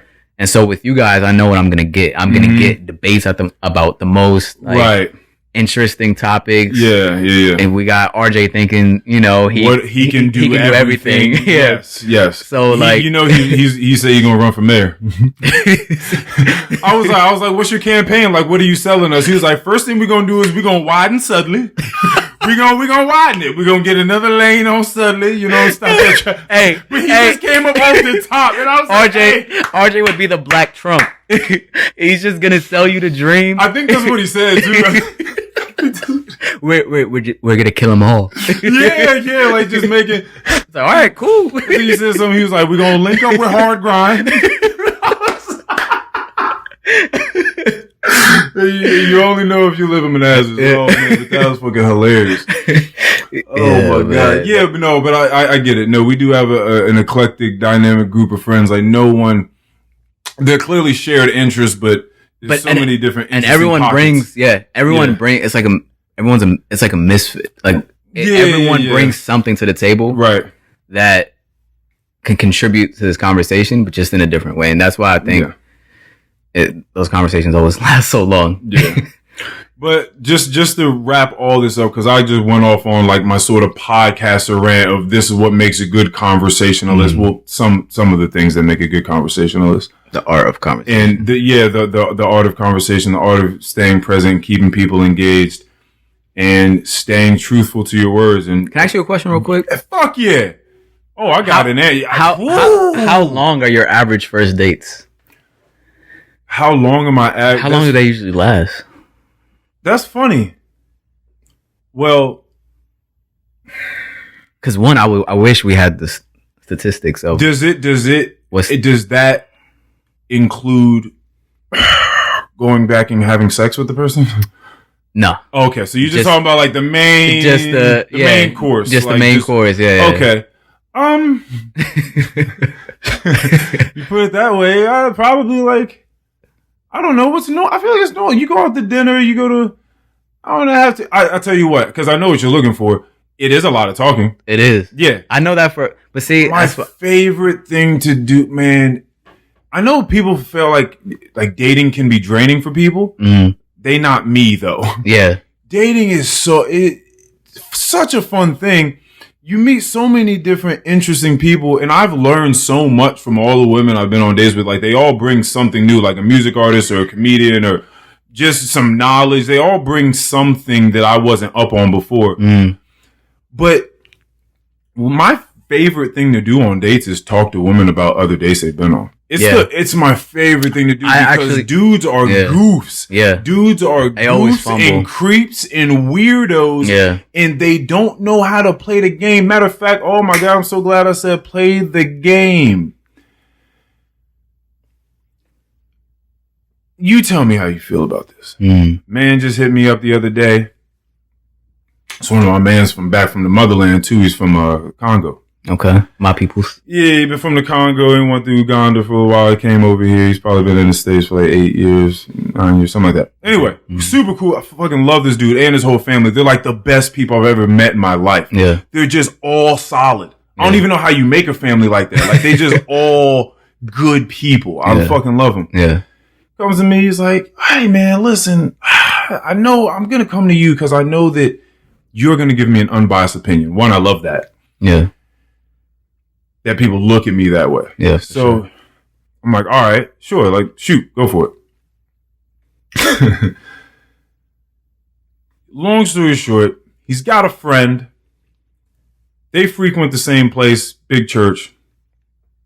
This guy spoke to a woman for a little while. They went on like 5 dates. Okay. So it's a good amount of dates. That's a great amount. Okay. But these people also, you know, they ain't really living like us. So, nah, that's not even an excuse. The dude didn't touch her all 5 dates. No hug. Okay. Within 5 dates. You imagine how much time has to go by for 5 days to happen, whatever. You guys making that sort of time. 5 dates.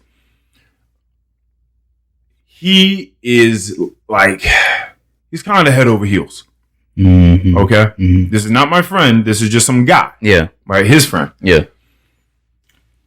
She starts slowly giving him the slow fade. She slowly starts curving him. Like, I'm really not interested in you. Now I realize that you're kind of like a simp weirdo. Yeah. You're kind of controlling. Fair. I'm telling you I don't want to be around you anymore.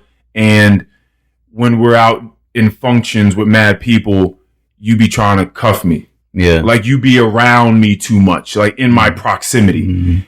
And we both know that this isn't happening anymore because I'm telling you I'm not ready for dating and whatever bullshit people tell you when they don't really want to date you. Right. They say, oh, I'm not ready for this. I don't want to do that. It just means they don't want you. Yeah. That's what that means. For sure. But when you do something a whole lot like me in the podcast and communications, this shit just comes easy to me. I can facilitate this. I can do this, right? And I've thought about it with thinking as well. People think that they think because they have thoughts, but that's not really going through the steps of the thought process, like really going through it. So people think that they really think about stuff. People don't really critically think about a lot of things. I kind of forgot that my relationships with women since I was young has made me a different dude. I understand the game. I've been playing it so long. He hasn't. And this guy hasn't. Yeah. So he's doing all the wrong things. He's saying all the wrong things. Yeah. He's hanging around. So now they're at the functions. He's hanging around. He's on her hip. What does that do? It gives the perception that this is still a thing when both of those people know it's not. Yeah. So now none of these other people are coming and propositioning you. Yeah. So in a way, I'm sort of dirty macking. Like I'm cock blocking, I'm dirty macking, however you want to slice it up. I'm getting in the way. Yeah. No one likes that. Right? Like you're doing the least cool thing possible. Yeah. Then you're going back to my friend and saying, yeah, they texted me this thing. What do you think it means? And my friend's like, I think that they don't want anything to do with you anymore. Like, I think this is over. You should probably stop texting now. Like, you should probably relax. Right. Then this guy runs back to the woman and is like, hey, I was talking to so-and-so about that text that you sent me so I could get their interpretation of it. This was his interpretation of it. What do you think? Yeah. And she's like, yeah, he gets it. To your face. Now she has to be blunt because you don't fucked around. Yeah. She tried to be a classy lady and let you off and told you 5 times in more inconspicuous ways. Now you have her telling you, no, your friend gets it. Leave me alone. He fumbled. Okay. He fumbled by like the 3rd date. Yeah. He fumbled probably before that. He just didn't know it. Now, what is your... I'll finish the story first. Since they all frequent the same place, the girl now starts to become a little interested in my friend.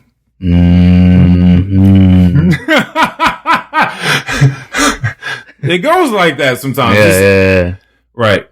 It's like the Drake song. It's the game. That's just the way. It's just the way it goes. You're not gonna win. You're gonna lose out. Your homies gonna be around. Sometimes they gonna take the duck. That's just the way it goes. Yeah. Right. And a lot of the times, what the guy that loses out forgets to remember is you lost because you lost. You lost because the person chose someone else. Right. Period. Yeah. It's not because I'm trying to be spiteful and I try to throw dirt on your name so I can make this work for me. Yeah. She likes me more because you're weird. Right. Simple. So my friend starts tiptoeing in the waters. And realizes she's really fucking with him. But he went to his friend because he's a stand-up guy and was like, hey, I want to let you know. She's fucking with me. Yeah. And the dude goes off. He don't fuck with it. He's like, what are you talking about? Yeah. Why would you ever? Why would you think that that's okay? Like, no, you can't. You knew how I felt. We went on 5 dates. We were dating. Now that word, dating. We went on 5 dates. We're dating. I don't think you should say, I don't think those two things equal. We went on 5 dates. You can say that. That is a fact. Yeah. To say we were dating, you might need to throw the word casually in front of it. Yeah. You can't, because when you say dating, you're giving off this other aura or this other essence, like we were an item. Like we was together. Like if you were to ask her, she would say the same thing. Yeah. She's not going to say the same thing. That. Yeah. It's a tough position to be in. Yeah. But he made his decision. He kind of rocking with the girl now. It is what it is. Yeah. Like the dude's up. He's pretty upset about it. And he's questioning my friend's integrity. Why? Because he doesn't know the game. And that's the whole point of all this. Yeah. He doesn't know the game. He doesn't know how that's supposed to be played. Yeah, that's not. So he's living a whole different life. Like he's seeing a whole different lens. Like he's looking through a whole different lens than you and I are when it comes to being with a woman. Yeah. So when, you're asking me about, my dates with women and what it's like. they're great, but I love the stories from women because they're always just about just weirdo dudes. Like, they just make it so easy for us. Yeah. Because there's just so many just weird, corny, controlling, there's been times whack dudes out here. Girls are like, I don't want to tell you. Like, I don't want to tell you stories like that. Don't you think I swear? I'm like, nah. Like, I want to know. Yes. Like, what'd you get into? Like, and like, why did this guy think this was okay? Or like, why did you even continue giving this a chance? Right. Knowing you saw the signs. And also, let's flip the script. Where's your accountability? What did you ever do? Yeah. Like, it can't always be. But the thing is, but also, when you've been in the game, you kind of already know what she really probably did. Yeah, it's very true. Yeah, it's very true. Because I like to listen to the things that people don't say. Yeah. That usually shows you more. Yeah. The things that, because I'll be listening to people's stories real hard. And I can tell when there are pieces missing from the story. And I'm just like, yeah. Because usually in their heads, they probably are like, all right, I'm going to tell the story this way. But when it comes to you actually communicating it out loud, right, it's like, okay, this actually kind of sounds pretty stupid. Yeah, exactly. Oh shit, I'm about to come off as the bad guy in this story. Now I got to find a way to switch it up. Right, yeah. So, now that's funny, but that guy, he's just going to have to get hip to the game. The friend. Man. And especially if it's his man's, like, I don't care if you're in the game or not. If it's your man's at the end of the day, like, shit, if it doesn't work out for me, right? Like, if she's a great girl, man, I hope it works out for you because you're my boy and I love you. Yo, you know that's what I'm like, on. I want it to work for you, right? So I'm gonna be there supporting. And I'm not even hating on her. I want the best for her too. Yeah. I'm not clearly not nearly as tight with her as I am my man, but like I want the best for everybody. At the end of the day, they were casually dating. Yeah. At the end of the day. Yeah. And so he was simping and he kind of felt some sort of, entitlement. Yeah. But you asked me about the duration of my days because you think I'm like putting up pause and I'm just talking. I just looked up the average time. The average time for a first date is 2.5 hours. Which is right, but also there's a caveat, which is the most done date is dinner and a movie. Yeah. So that makes sense. That takes a whole lot of time, and I understand that too. Why that's so cliche. Which, by the way, a movie is such a terrible first date idea. Okay, go ahead, give us some game. No, man, I just think what are you looking? Like, what elements of a date are you looking to incorporate? Because the first date is still that feeling out process, right? Okay. For the most part, unless you already kind of know this person. Okay. But if you don't know this person, you've texted a couple FaceTimes, whatever it is, and then like you guys go on a first date, I'm there to get to know you more, face to face, body language, conversation, take all those things into consideration. So a movie is not going to allow me to do that. Right. So either, we go hiking. I don't know. Yeah. Somewhere where I can go have a conversation with you. And we might have to take a second off of this dating for a second, but no, we were going to come back to it. So what is you coming on the hike with us on Monday contingent upon? Like, what are you waiting on? Just like what your body feels like if you feel up to it, because are you scared because of what happened on the last one? And that last one was crazy. It was, I looked at it. It was, I believe, about 10 miles. So this one's a little bit less. I think it was like 10 miles, and it was 3,100 feet of elevation gain the entire time. You remember walking up that hill where it looked like it was never going to stop ascending? Yeah. And you guys were just crushing that hill. Bro, we took so many people out on hikes that summer, and I'm still doing it. Duty and I get a kick out of seeing how it attacks people's bodies. Yeah. Because it hits people differently. Yeah. It feels good though. Like, bro, after. I bet it does, Mo, because this is what I was getting to. I bet it does feel good afterwards. You are the first person that has gone out on a hike with us. We got back in the car. Duty turned the keys in the ignition. He put the car in reverse. Drive, and we exited the parking lot, and by that time you were sleeping. And I've never seen anyone go to sleep like that. like sit down and like you sat down. It was just like it was all one motion. And it's like a light switch for me. I could sleep at anywhere, anytime. Oh, okay. So that wasn't just that wasn't specific to that. No, day. It wasn't like, that you day. can just do that. I can just Okay. I can sleep. I have no issue. That was hilarious because we all got in the car and I was telling Duty earlier today. I was like, yeah, we all got in the car and like I just remember like not hearing nothing from him. Like he didn't say nothing. He wasn't trying to recap the hike or nothing. He didn't say a word. And then I looked back and he was just knocked out. I was like, damn. Well, I also remember waking up and then Duty was arguing about pizza or something. You know, Duty was like, the funniest. Y'all make up your mind. I'm going back to Manassas. I'm like, well, shit. It was the funniest thing because I think the pizza debacle was Duty don't fuck with cheese pizza. Duty's like, y'all niggas are getting cheese pizza.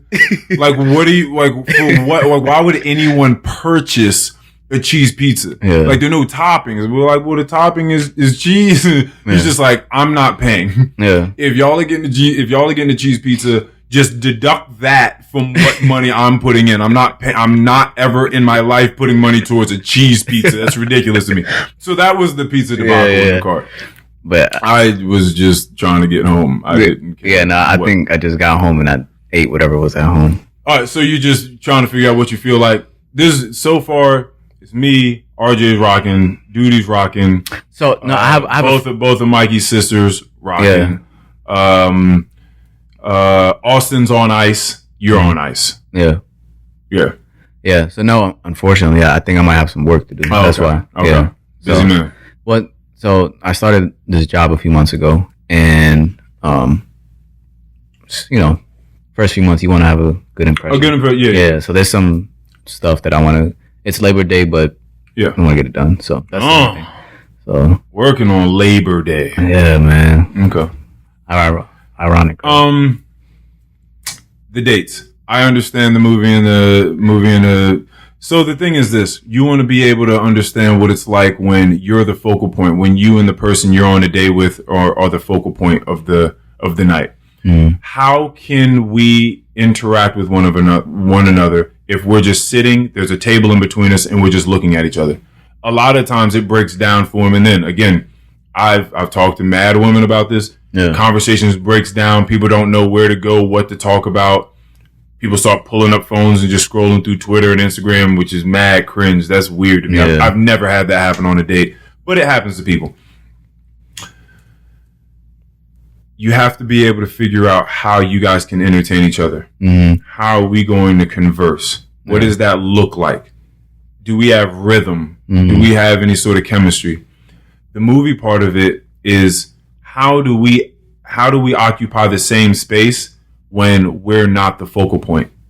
And that's important, and people don't ever think about that. You ever be hanging out with a chick and you're just trying to watch a movie or something like that, and she's maybe fucking annoying you?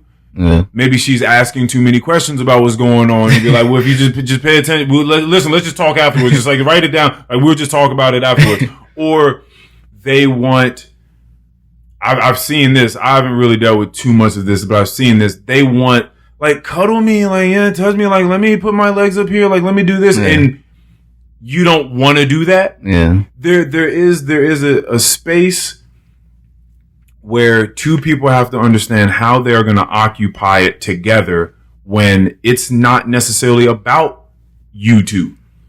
We're enjoying something else. We're at a concert, we're watching a movie, we're doing something that is outside of us, trying to interact and converse. How do we occupy that same space together?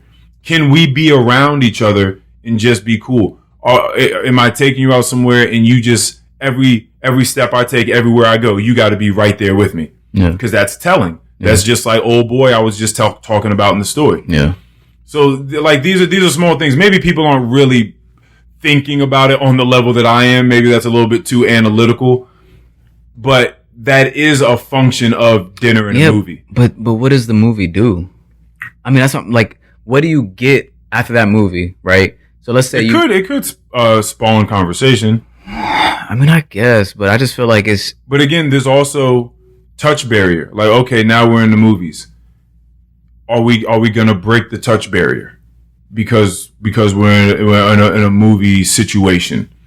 Is it going to be like a hand over a hand or an arm over an arm? Most likely.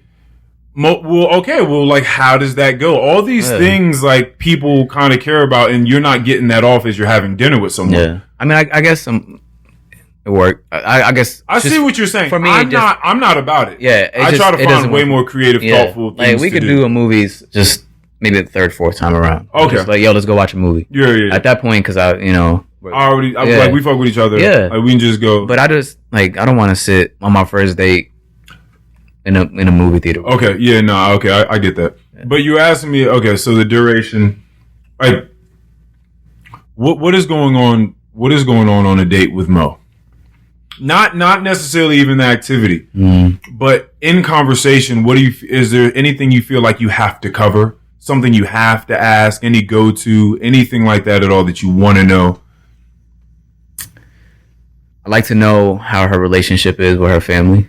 Oh, that usually tells me a lot. That tells me a lot. Interesting. And okay, really her career.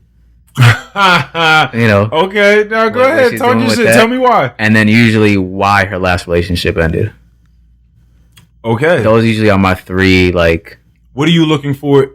Because we could probably easily fathom what it is you're looking for as far as the family ties go. Yeah. Like, is it just destructive? Is it just chaos over there? Or were you getting beat the whole time growing up and like you fucking hate your family? Yeah. Like what's going on over there? Do you have a good relationship with your father, with your mother? How do you treat your siblings? Whatever. Like, I get that. Yeah. Especially the siblings part.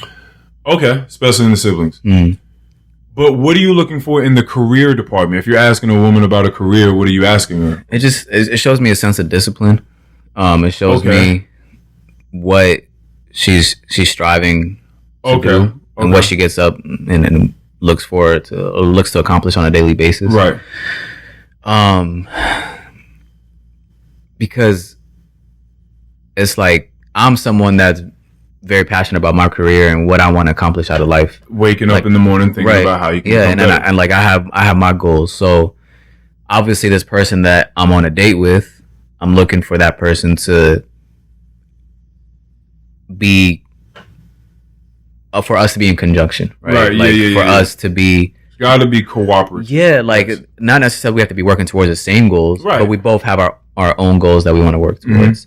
And if I feel like if you don't have someone that's comparable in that sense, there's going to be a hiccup along the road, and it's just not going to work. Okay. So to me, it's like, okay, like what are you looking for, like in your career? Okay. And it doesn't have to be like, I'm not saying you got to be trying to become a CEO somewhere, right? But like, what are you trying to do? Who are you? It tells me a lot about you. Do you have a vision? Yeah. Like, what yourself? Do you like? What is it? What is it that you're looking to accomplish? Okay. So, that's important. All right. Okay. So you're not necessarily looking for a dollar amount. No, I'm not. Okay. You're just trying to see if they're passionate about something and it's not about moves. Yeah. It's not about the dollar for me. Okay.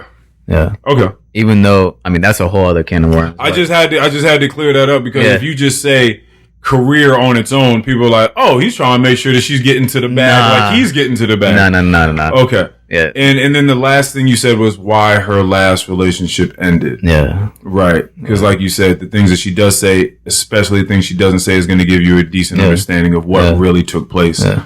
Okay. Yeah, that's good. No, I think dating has always been super fun for me. Met a bunch of super cool people. Been in some not cool instances. But yeah, like it's also like where you're meeting people too. Because now I'm just thinking about Future again, just shitting on women. I'm thinking like what women. But again, it's not even him; it's his hurt that's probably fucking everything up. But where are you meeting your women that you feel like they're all money hungry? Instagram, or he's getting the same type of girl off Instagram every time. So they're all. I don't say all. That's generalizing, but right. But most of them are in it. That's the like. We know what they're. That's what you're trying to. Yeah, that's what the intentions are. Yeah. So to him, and it's the same thing, pretty much. I'm gonna buy her a bag, and then, and get her up on that, get her out the way. Yeah. That's just the life I have. I got zero interest. I would have loved Future when I was younger. If Future was out when, like, if he was really doing his thing when I was 20, 21, 19, 20, 21, yeah, I probably would have been bumping that. Yeah, I mean, I still bump Future. I can't even act like that though. Yeah, no, I know. No, we know. We know about what you said when you was just like, but I feel him though. Like, I feel he be saying some real shit, man. Yeah. Like Well, where we at? Oh fuck! Seriously? How many? No way. We're at 2 hours and 19 minutes. Yeah, we gotta cut this. Yeah. Nah, I got work in the morning. Yeah. Listen, I gave y'all a pod. Oh, you still getting up at 4 a.m.? Yeah, bro. So that's what I'm doing, but that's okay because I'm gonna get some good sleep after that, and then get ready for the hike on Monday. So I'm good on that. But last thing. Yeah. What are your last words for the people?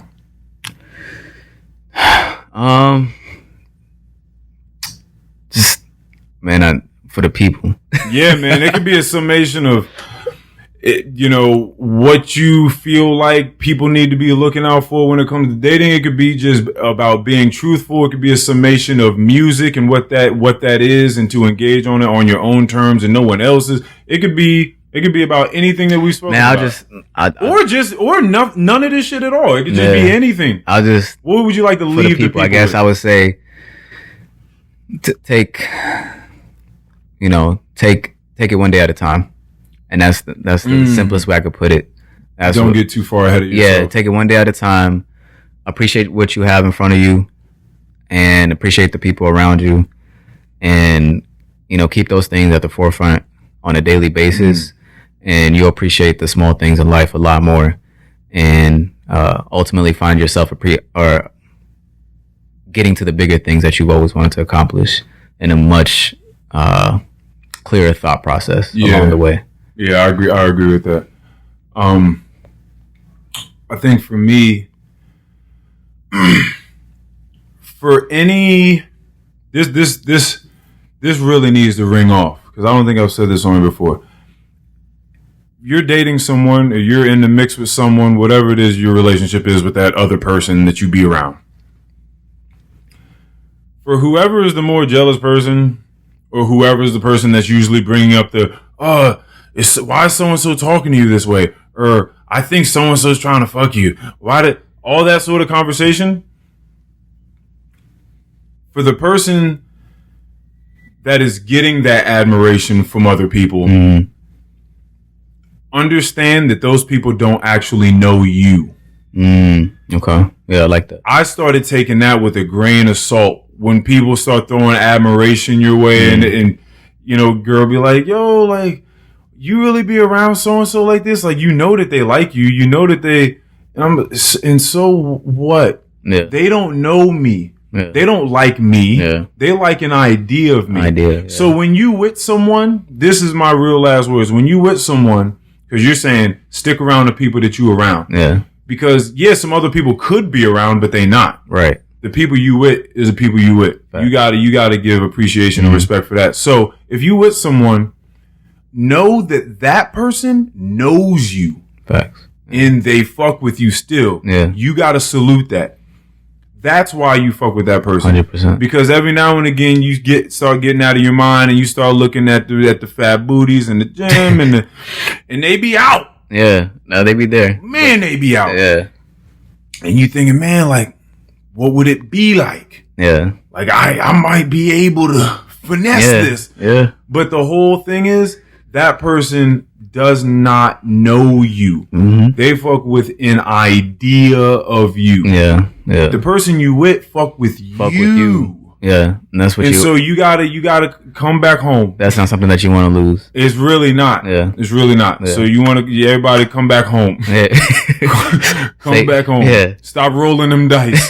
Stop. It's not worth it. All right, that's what we got. Thank you for coming on. Yes, Thank you for coming on. I appreciate you having me on. Yeah, this was awesome. This was a good talk. 2 hours and 20 minutes. This is wild. This might be my longest one. For real? Yeah, this might be. I seen y'all hit the 2 hour mark. No, for sure, but I don't think we hit 20 minutes after. I don't think so. But anyway, all right. Peace, everybody. Peace. And that's the crazy thing is, I feel like that's crazy. We didn't even get into a lot of shit. Yeah, 1,000%.